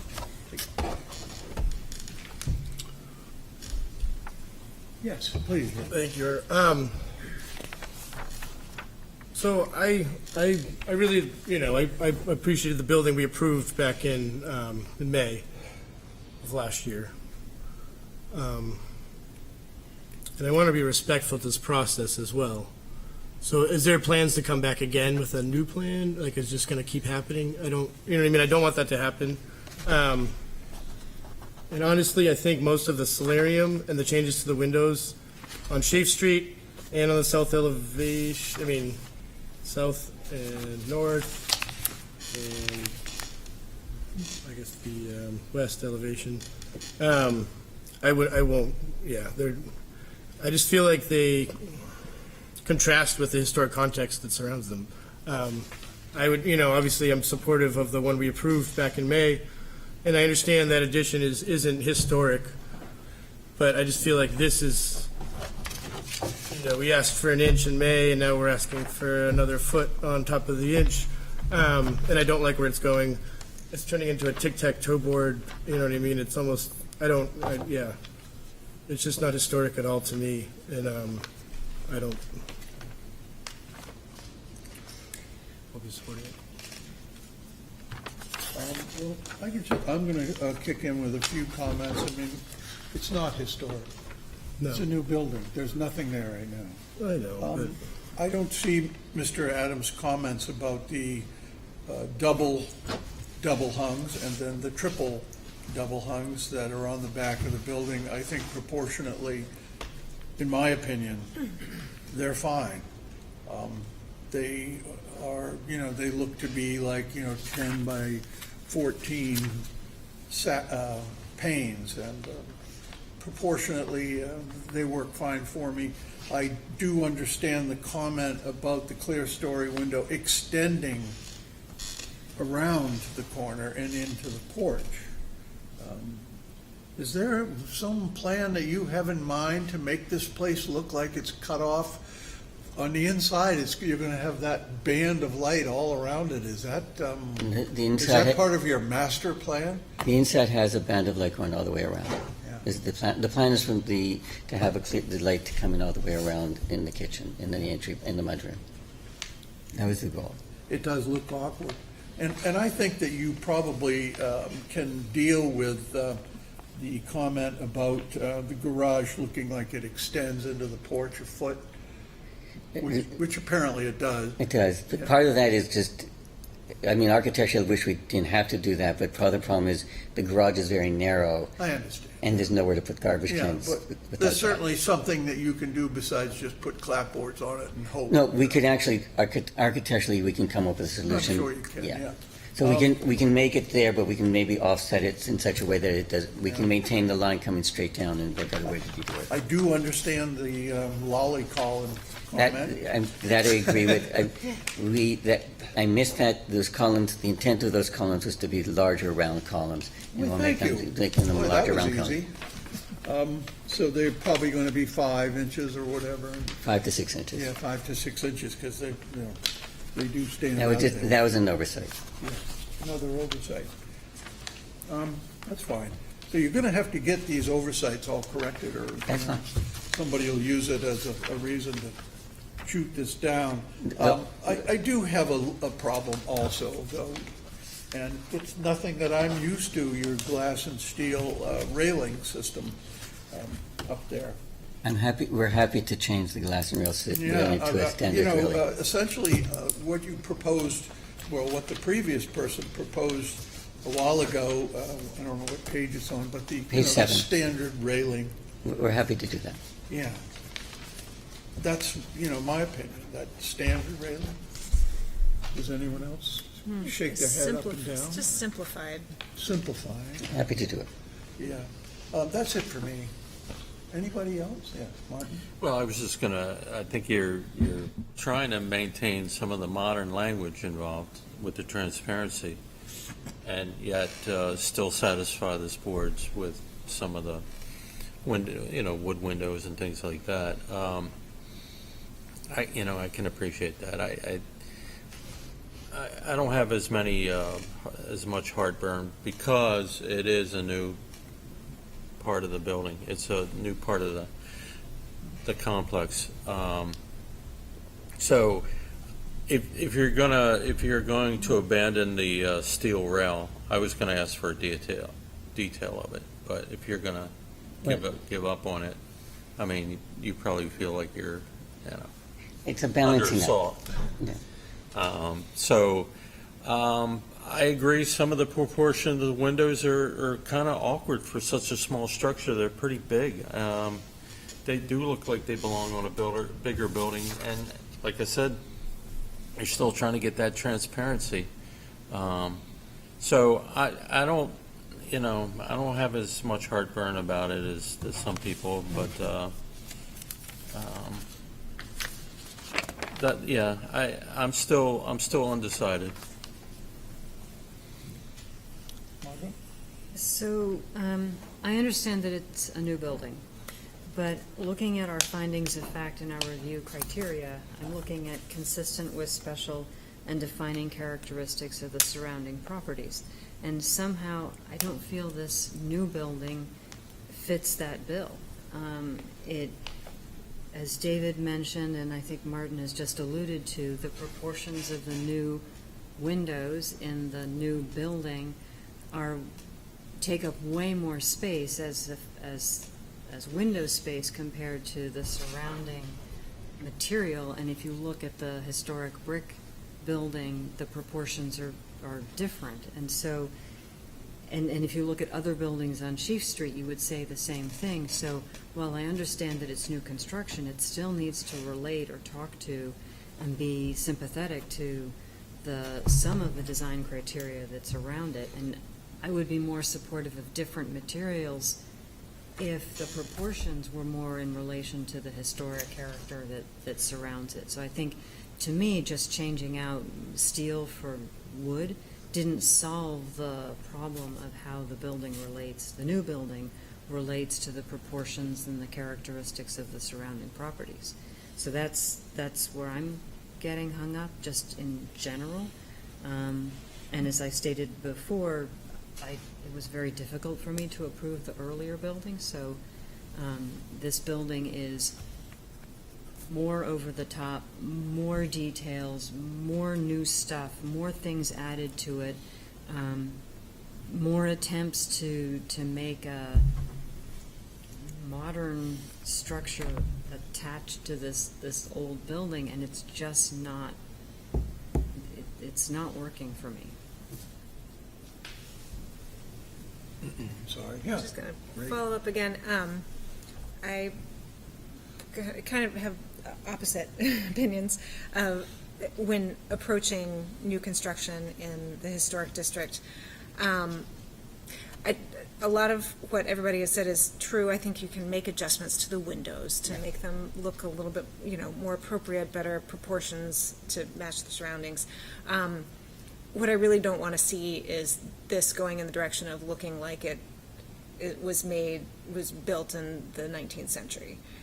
It's not. It's a garage it's very modern. It's obvious, and it needs to be obvious that it's a modern addition. And I don't mean being contrasting so crazily that, it shocks everyone, but we're not making up history. We're adding to our surroundings. We're adding to the architectural history of our town, and we can't, we're not, just because we're the historic district doesn't mean every building must be old and look old.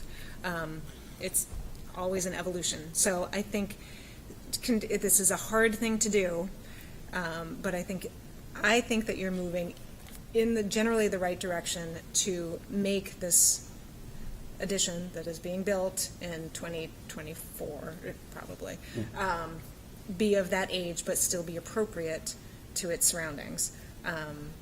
And so that's all I'm going to say. I hope it doesn't move. Please don't move it farther into the sort of traditional realm, because it still needs to be, it can have all of these historic proportions, it can have all of this stuff, but it can also still be a contemporary to the early 21st century. How does that fit into the special and defining character of the community or the neighborhood? You're making it sound like this is some sort of site for a master class for modern architecture.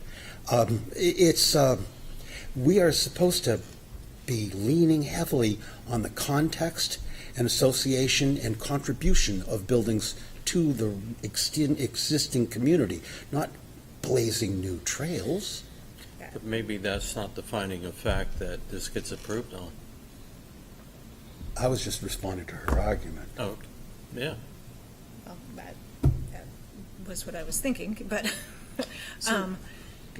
Could I follow up with a thought? Certainly. So, for example, I could get behind a modern solarium as the nod to this is a new building if I felt more comfortable with the rest of the bulk of the building. The solarium is a relatively small part. The bulk of the building related better to the historical surroundings. And there you get sort of that modern piece. You talked about trying to tie these two buildings together. That's where you say this is modern, it is different, but the rest of the building so clearly speaks to the historic district around it that now you don't have this punch to the eye of both a solarium and a building that's windows are of a different proportion as the rest of the neighborhood, and columns that are a different proportion to the building that's attached to, and so on and so forth. I hear you. I mean, our goal is to try to strike that balance of it being today, but also everything. And so we'll keep massaging. This is probably one of the hardest types of requests that can come in front of the district. So this is not a reflection on your work. It's a reflection on how hard it is to strike the balance. And our goal is, hopefully you understand, is from the last meeting and this meeting, we're here to work with you to come up with something that we strike that, we finally hit that balance. Yep. That is our goal. We all must remember the troubles that we had on Court Street with the three-story little federal building that was next to the fire station, remember? And the entry addition on the side of it, remember that? That was only last year, I think. Swedish burnt oak or whatever it was. Yeah, the little, on Court Street. Mm-hmm. You know, right across the street from the UU Church, you know.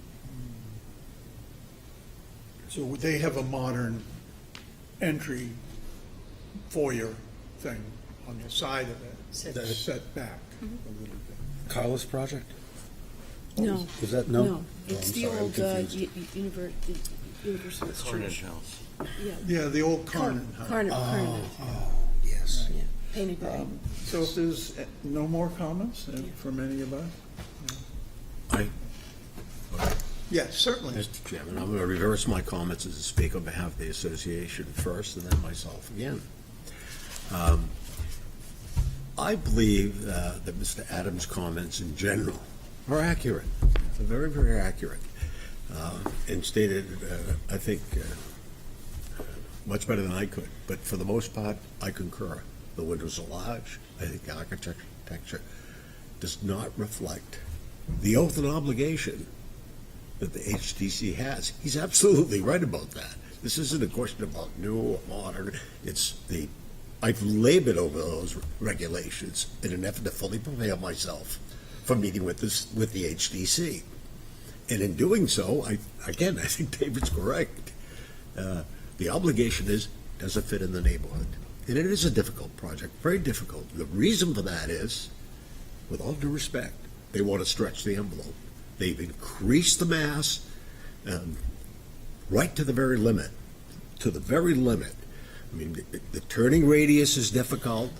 They brought it right next to the building. They could resolve a lot of the issues that have developed by contracting that just a little bit, by reducing the size of the windows so that they have greater acceptance with the neighborhood and blend in easier.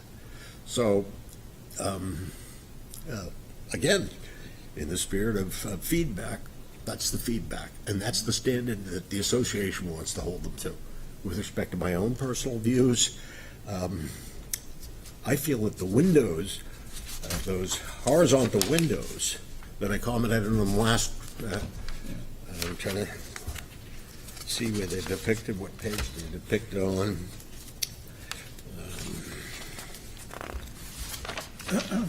He's calling them clear story windows? Excuse me? On the side of the building? Yeah. Okay. You know, to my knowledge, that type of window has never been approved. And if the HDC were to approve that, I can only imagine, I would certainly like to have it on my building. In the rear of my building where it's all brick. I know that my neighbors in the association, again, I referenced them last time, where you didn't want an air conditioning condenser. They would want, it's entirely brick. I don't quite understand why traditional windows could not be placed on that side of the building. And with respect to our own property, as David indicated, we've got the spread of windows that overlooks Jim and Barbara's bedroom that, again, that light and that desk could be placed on the opposite side and, again, make this all the more harmonious. Thank you. Would anybody else like to speak? So I think you've got another confusion here. No. No? You're going to deal with a lot of this and realize that a lot of people are looking for more traditional proportions. Yeah. No, I think Mr. Riddick put it nicely, is we have to just find that balance. And Yeah. so, You got to find the balance. right, so we're here to find the balance. And apparently you got to work on the roof. I have a question for the Certainly. I do want to thank them for the site was full of foam and whatnot. It was substantially cleaned up at our request, and we do appreciate that.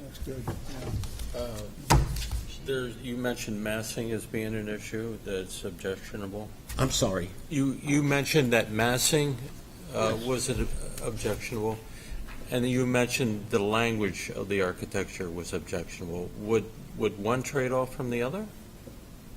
So the massing versus, I'm sorry, my hearing is not that good. The language, the windows, those. Does kinds one of trade things. off the other? Would you be willing to compromise on one if the other was to your liking? I mean, I'm just throwing it out there. That's an interesting question. I think they're proportionate. You reduce the massing, the problems with the size of the window are exacerbated.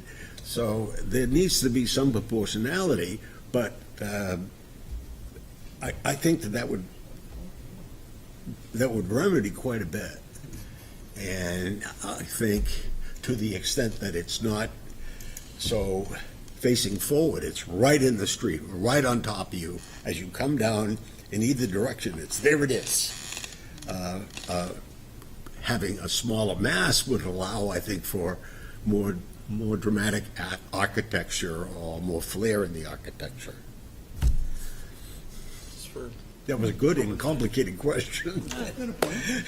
Well, rather than sit around and chat about this the rest of the night, I think that we look to continue this till next month.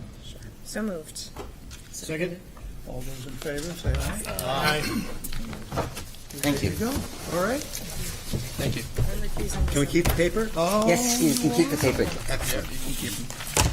You know, I want to apologize. The other day, we ran into each other, and I was struck.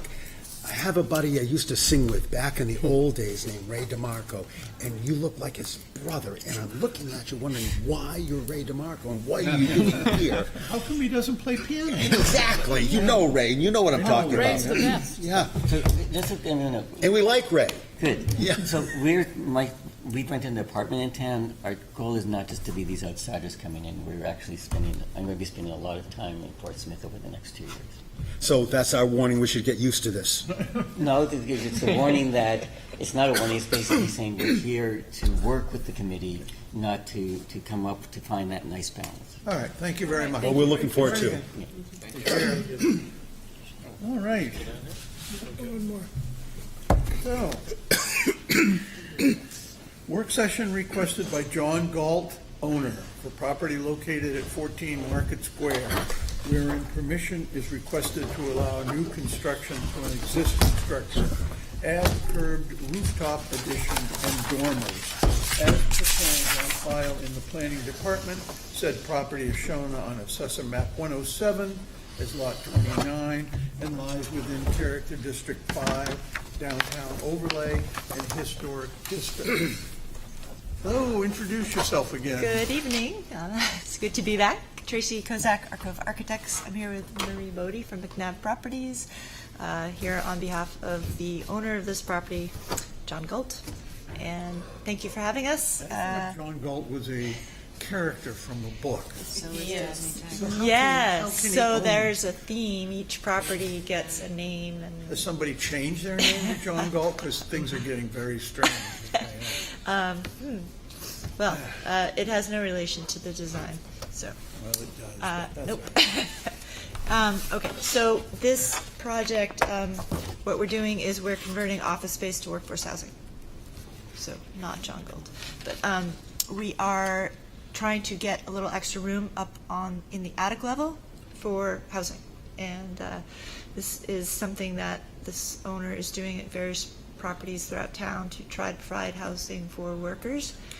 And this follows the theme, so that's why we need some dormers and attic space. So with that, that's why we're here, and I'd like to tell you about what we're thinking. Was this is there a hardship up here on this fourth floor? I mean, you need the space. Workforce housing constructing workforce housing affordably in downtown Portsmouth is inherently a hardship due to the cost. So we're trying to, by providing more square footage, it becomes more affordable and the rents can be lowered and we can. Within this building. Within any building, honestly. Well, we're talking about this building. We are, it applies to this building too. So this is going to be affordable housing? Yeah.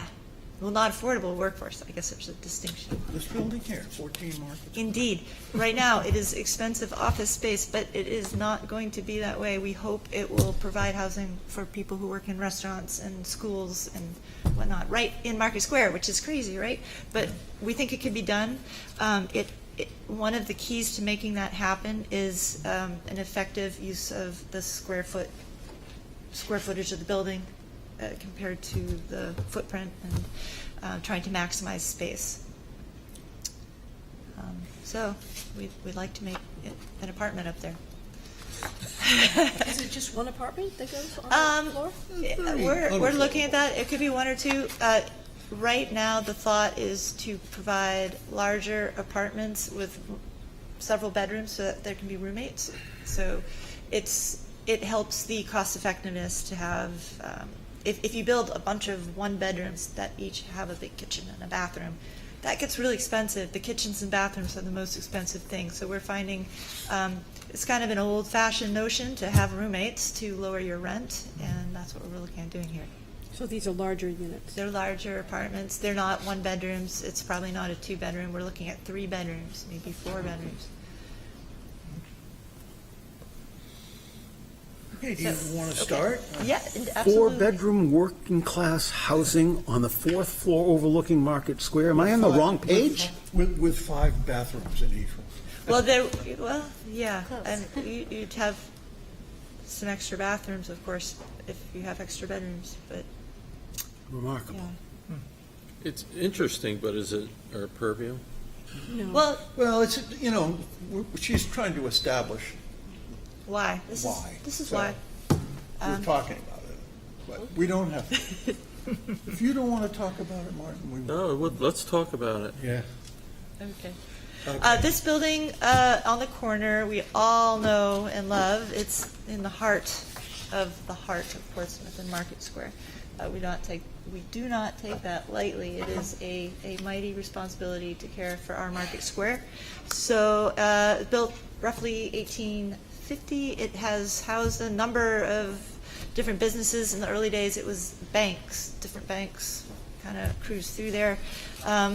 We had a pharmacy, I believe, before I was here. Then there was Teddy's Lunch and Moulton's and Cafe Brio. Everybody hung out there. Yeah, so no changes to the bottom floor at this point at all, just housing above.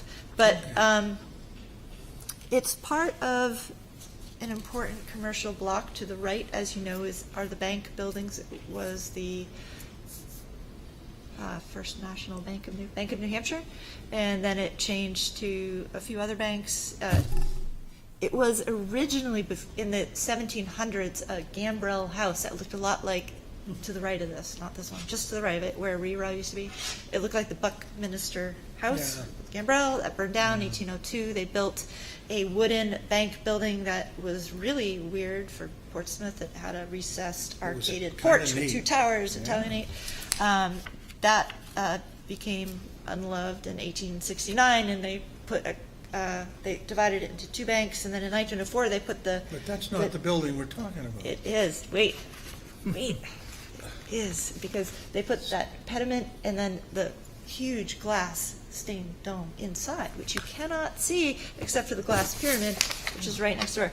The glass pyramid is our spring point for why we're doing this. So when you're coming, walking, because it's one-way driving, you have to walk the wrong way down Congress Street, you see this building off in the distance, the center picture on the top, right? It's focal, but it has this really awkward, like, half lean-to shed on top. It's like not symmetric. It's not a symmetric building. You really want it to be symmetric.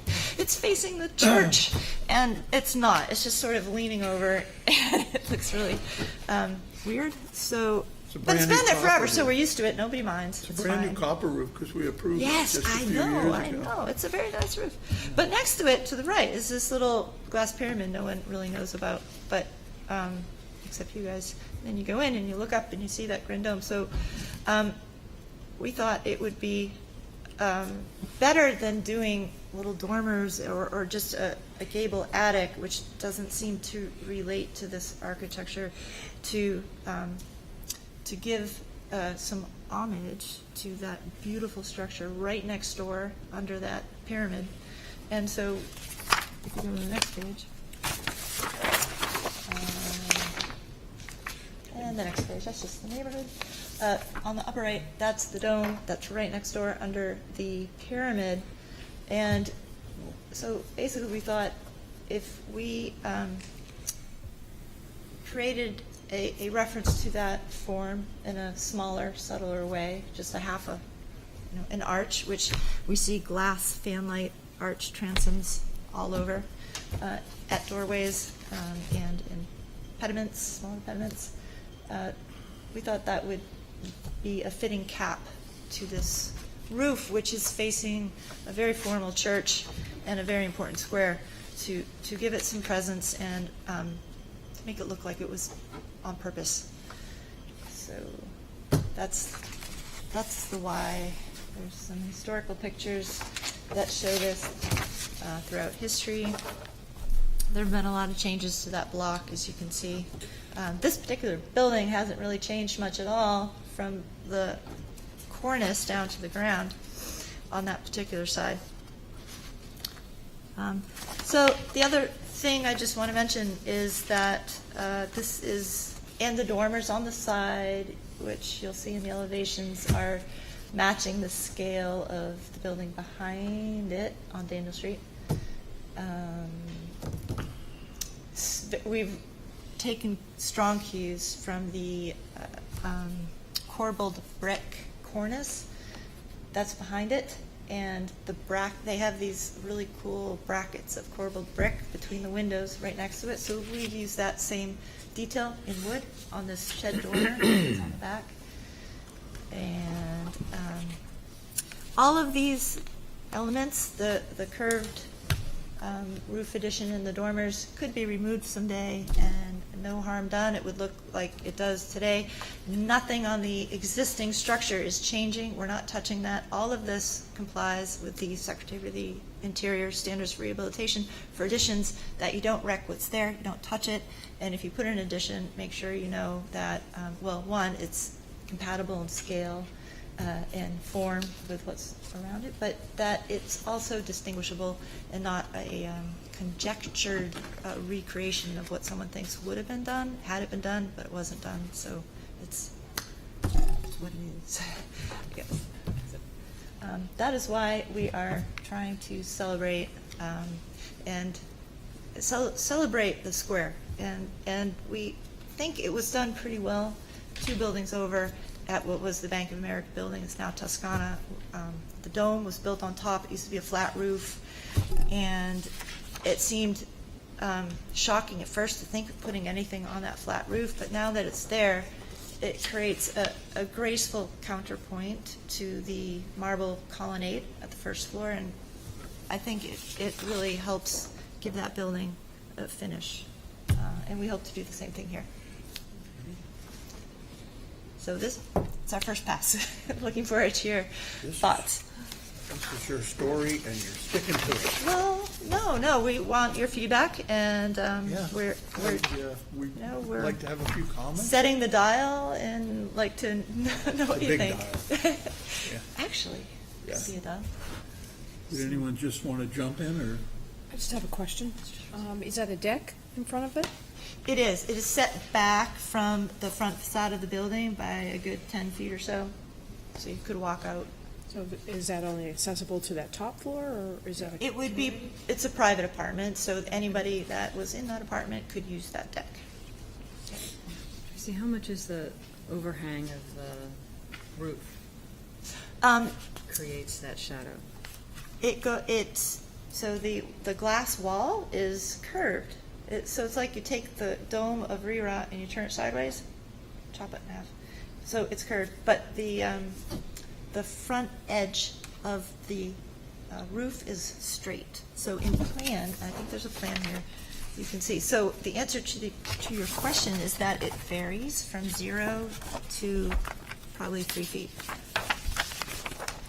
So it's So like it's deeper in the like middle. an eyebrow extended. Yeah, so vertically, the wall is like this, and the roof sits on it like that. It's like the beak of a baseball cap. How it's out further.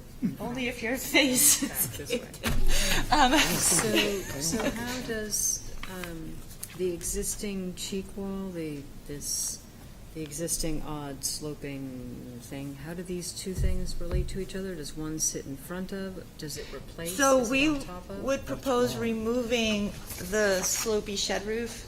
And leaving just the The little part. gable parapet wall behind stays. It's just this shed attic would be removed and replaced with the curved form. The shed attic is only about 5 feet tall, so you can't stand up. So you are leaving a little bit of that copper roof. No, No, you're we're not. not It looks proposing like- to do that. There's this weird brick wall behind the copper roof. I don't know why they built it square, but they did, and then this shed roof goes up against it. So the brick wall stays, not touching the brick. Okay, and there's a new shed dormer on both sides. On both sides. Yes.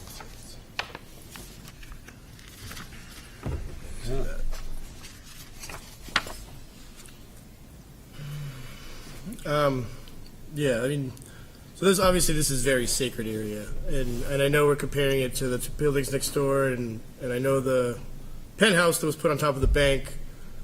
I like that. I think that did work. I think that was a good addition. But that building is so strong, it didn't change the way you look at the building. It didn't change. It was like adding a hat. This isn't adding a hat. I feel like it's changing the focal point. And to change the focal point on a building that is so sacred in downtown, and I appreciate that it's for affordable housing. I'm all for affordable housing, but I can't at the expense of a sacred, that roof line has existed, and you show it in 1901, you show it in, 1890.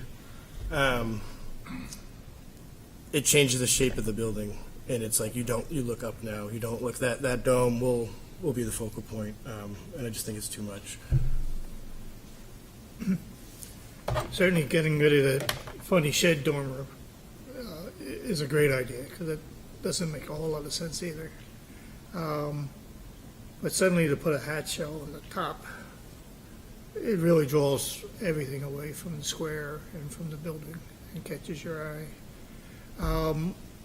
I think replacing the shed dormer and putting some type of more conventional pyramid or glass that I think it is more flat and fits with the surrounding ones makes a little more sense. Yeah. I'm not opposed to you putting something there. I think that it could be done. It could be done well. You do feel like it needs to be pushed down just slightly because it does have a huge impact on the existing building, which is, to me, a very modest building. It's not as formal as some of the other buildings in the square. I think you could end up doing something and doing something very well. I don't exactly understand the wall that is part of the wall that's leaning back. There's a language there that's I don't even know where that's coming from. It's so foreign. It almost looks like an industrial generator or something like that, and I think that it would help if that were more relatable to some things that are nearby. As for the dormer with the 3 ocular windows, that doesn't bother me as much, but I do find it kind of odd with the 3. It's almost like a Andy Warhol where you have a repetitive quality to something very special, so it's not special anymore. Maybe if you So- look at them on end, those are the cans of tomato soup. Yeah. Thank you. David. But I was just saying that there's sort of like there is kind of like maybe it needs a special window in the middle. I don't know. It's just, it seems a little awkward as well. But I'm not opposed to this building receiving a cap. I think that it should be a little less dominant in terms of the rest of the building. So Martin, I'm sorry, are you saying on the Daniel Street facing side where the dormer is? Yeah. Okay, yeah. Those 3 ocular windows, they're very special, but you have 3 very special windows, and it just seems very... Like Andy Warhol's gets less and less special. Exactly, like multiple Marilyn Monroes, or, it's just kind of a, there's a comment there, so. Is that what you were going for? Hadn't thought about that, but that's a really interesting idea. We can certainly look at toning You know that what down. it's like? We'll make it less special. There's I've a only got 2 tower words. in Boston. Hell no. by Philip Johnson, and it's all Palladian windows, right? Yeah, And to me, it's doing the same thing. It's pop art. fair And enough. I'm almost feeling like a pop art thing here. That and a runaway Quonset hut together. Boy, these, I'm not sure, as Mr. Ryan suggests, that there can't be anything done to this building. That seems like a silly statement to make. I, unlike Mr. Brown, have sort of always enjoyed, I've got a little teeny gritty enjoyment over some of the asymmetric happenstances that happen to our building over time. That's what makes Portsmouth better looking than if you've ever been to Williamsburg. They're only, it's like going to a bad development sometimes. Everything's pretty much the same thing over and over and over again. And while, if I were doing it, it would be like that. But I didn't do Portsmouth. I'm just an appreciator of what happened. I think the dormer on the side is heavy-handed, making trite of an interesting feature that the rest of the building has no relationship to whatsoever, under the heading of context. I think the dome structure in front is a thing that the square itself doesn't need, let alone this building. So I can't see myself getting on any of this thing, but I'll just bet you'd have guessed that. All right. Karen, have you got something? I have no other comments. I'm wondering why you're not using the firewall that's behind this Quonset hut addition. And I just couldn't help but say that because it does look like that. But you've got that firewall going up with 2 chimneys in it. Why couldn't you extend that out? And if you want to have the front of it open a bit for people to be able to see the square well or something, there's something that you could use, and maybe more traditional dormers if this is indeed workforce housing. This dormer on Daniel Street, yeah. And there's one on the other side. What are the window patterns on the other side? The other side is super simple. Do I have an elevation? So you can't see it from the ground because there's a building right next to it. You really can't. But therefore, it's very simple, and we could just make a very simple one facing the side as well. Yeah. Not a problem. Square windows, flat stock trim. Well, Does it need a shed dormer? Is that what this building's crying for? it's not crying for a shed dormer, no, it certainly isn't. But, if they are trying to use their space, and it is an answer. But I just think that I don't know, it's like, it's too much for a very simple building. You know, on the top, you know, usually when you, if you've got a very simple building and you want to really have it pow, you know, you do the first floor, you know, and you make a stupendous first floor with a couple floors over, but you've gone and top-heavied it and put it all up on the fourth floor. But in my opinion, I just don't think that it works. Yes, Margot. So I'm looking at the picture from 1904, and it looks like we have something that's, this is technically called a half hip. And it looks bigger than what is appearing in the pictures today. And so what I'm wondering is, could you sort of rebuild this hip structure larger than it is today, and maybe adapt what this was to something that would then help you create that next story, yet it's a very simple roof line, it's a very simple structure, it has some historical context. If you made it a double hip, it would look a little bit like your pyramid next door with a flat top. I mean, I think that the comments of the rest of the commissioners is really around simplicity and how we've kind of missed the boat of the simplicity of the lower building and the upper building. So I think that's, if I were going to try to find a new jumping off point rather than the dome, I think I would look at that as a jumping off point. Margot, I'd just like to point out on Yeah. that something has happened to the top of this building. There's probably a fire or something happened. Oh, so up it's still there, it's Yeah. just this fake thing in front? And then they've added The parapet the there. parapet, which is about 2 feet high, all around the building, because the picture that So you're it makes showing, it look smaller. it stops. There. Yeah, right Yeah. there, that white line. So that makes that roof appear small. You can't stand up under there. It's like a crawl But you're right, space. there was a But- fire there, because there's Yeah. burned timbers in the attic that you Yeah. can see the remnants of. Most of the buildings in Portsmouth. Yeah, true. Fairly included. But thank you for pointing that out, John, but I think I still like the idea of taking that shape and using that shape as a jumping off point. All right, anybody else have any comments? Would anybody in the public like to make some comments? Familiar face? Please introduce yourself. Good evening, Rick Beckstead, 1395 Islington Street. I'd like to thank the board.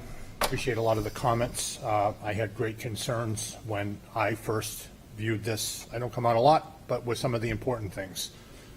Commissioner Ryan is the one I actually watched the entire meeting that had gone and said 3 times whether he approved something or didn't approve something, altering the essential character of the historic buildings and its surrounding properties.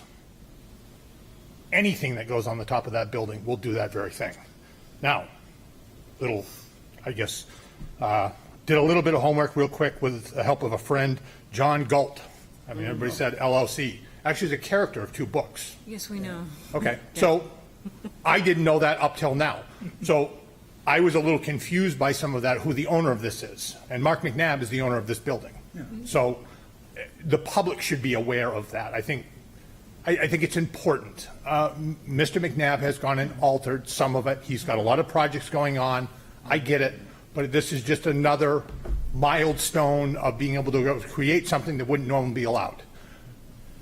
As to one of the other buildings which is contentious in the downtown area, a lot of people are really confused at the simple fact that a building of that magnitude, or some of the things that we are doing, are being allowed, yet a homeowner is being held his feet to the fire to have a Rick, certain, please, John, please. to a certain window style. Yeah, I know. John, please.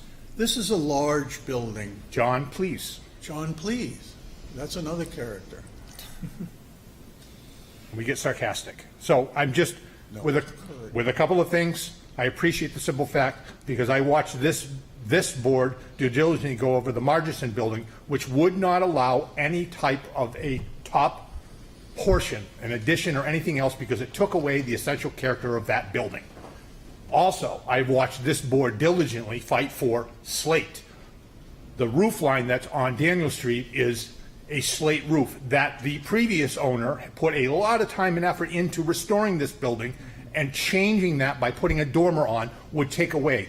On page 3, it says everything, where we put our Christmas tree. You look at that building, anything that alters on the top of this building will alter a 400-year-old town. Literally, it will alter it forever. It can't go away later on or anything else. I don't understand, and the public does not understand, why we are going and affecting the essential character of where hundreds of thousands of people come to visit us every year, and they enjoy the history. Why? Because they don't have it.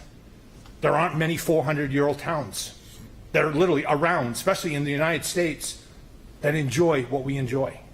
We need to be able to keep that integrity. Please, again, Commissioner Ryan said it 3 times, altering the essential character of the historic buildings and its surrounding properties. That's what we need to go and do. Thank you. All righty. Is there anyone else? Another familiar face. Hello, Reagan Rudig, 70 Highland Street. I'm recusing myself from this project, so I'm not voting, but I can just talk as an individual, I also think that this is such an important part of the center of our town, and I actually love the fact that it's quirky. I love the fact that we have a half-hip roof there. I would actually enjoy seeing that parapet taken down so that we can see more of the roof, and the fact that this building is not symmetrical. The main entrance is on the corner, and it just provides more character to our Market Square. And so I think I love the idea behind putting a big half arch, half circle up there to mimic the dome. But what it does is it makes the building then very symmetrical. And so it just totally loses the character of what the building is. I love the fact that the idea that we want to put more workforce housing in there. I totally support that. It just might not work in this particular building. Thank you.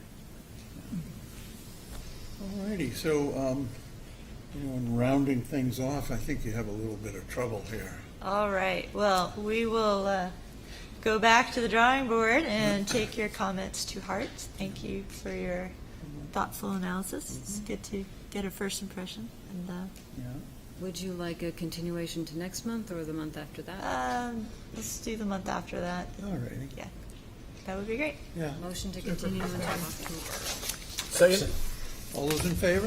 Aye. Thank you. Good? Thank you. All righty. Do you have a motion to adjourn, or does anyone have anything to talk about? I did go to the public art meeting Oh, yes. as requested, and I believe it was recorded, so you can probably look it up in the archive to see what I said.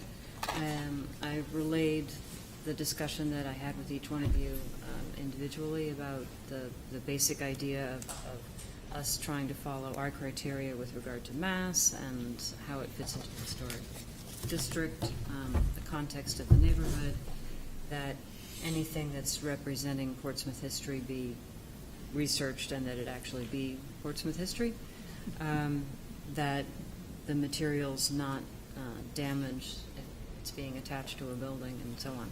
The questions that came back were a little bit around how does public art fall under the HDC in the ordinance, a question I could not answer because we relied on Nick to tell us what we did or did not have to do.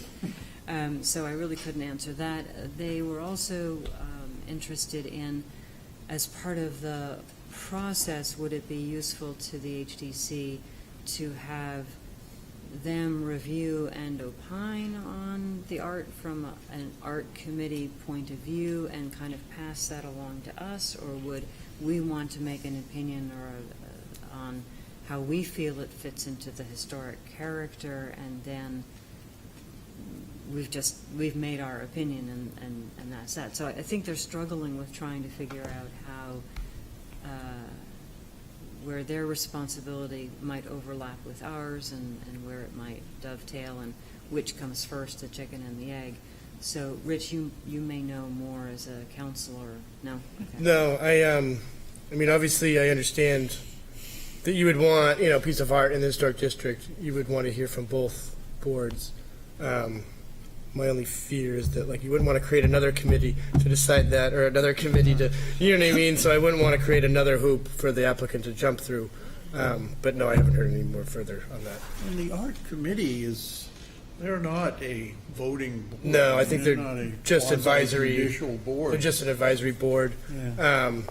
But I want to be careful about, you know what I mean, being like, oh, let's create another process. Is it useful for us when we say, well, we don't feel qualified to say this is a good piece of art, or this, is it useful to have an advisory board that's made up of perhaps artists to say, yes, we would recommend this if it fits the HDC criteria? I'm just asking. May I speak to that? Certainly.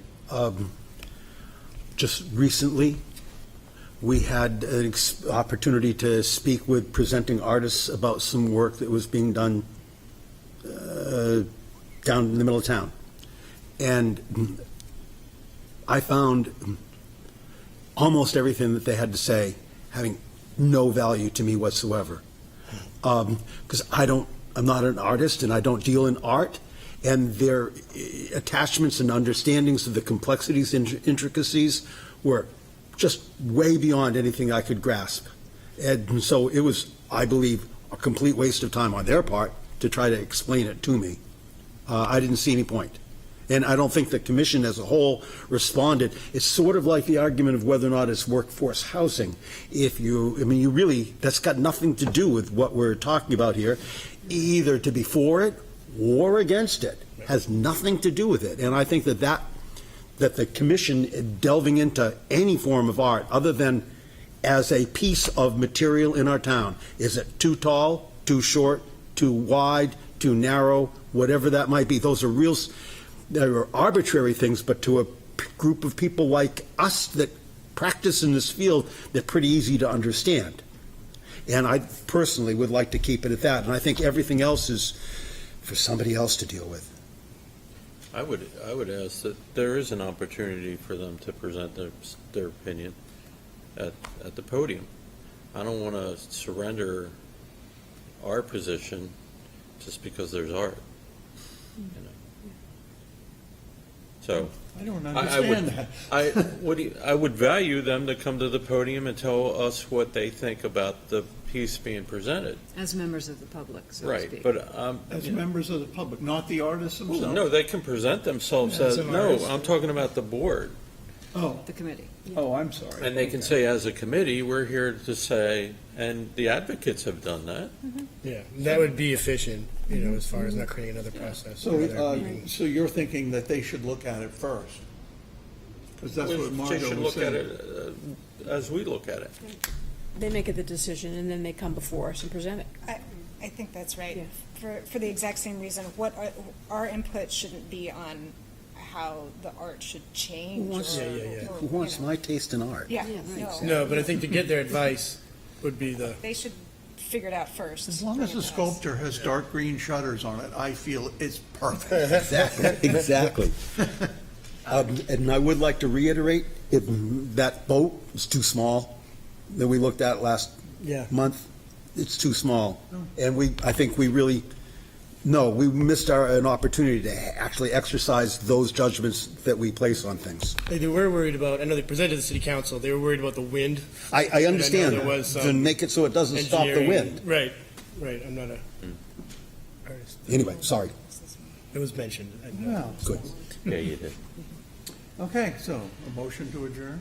Motion to adjourn. So moved. Second? Aye. Aye. Aye.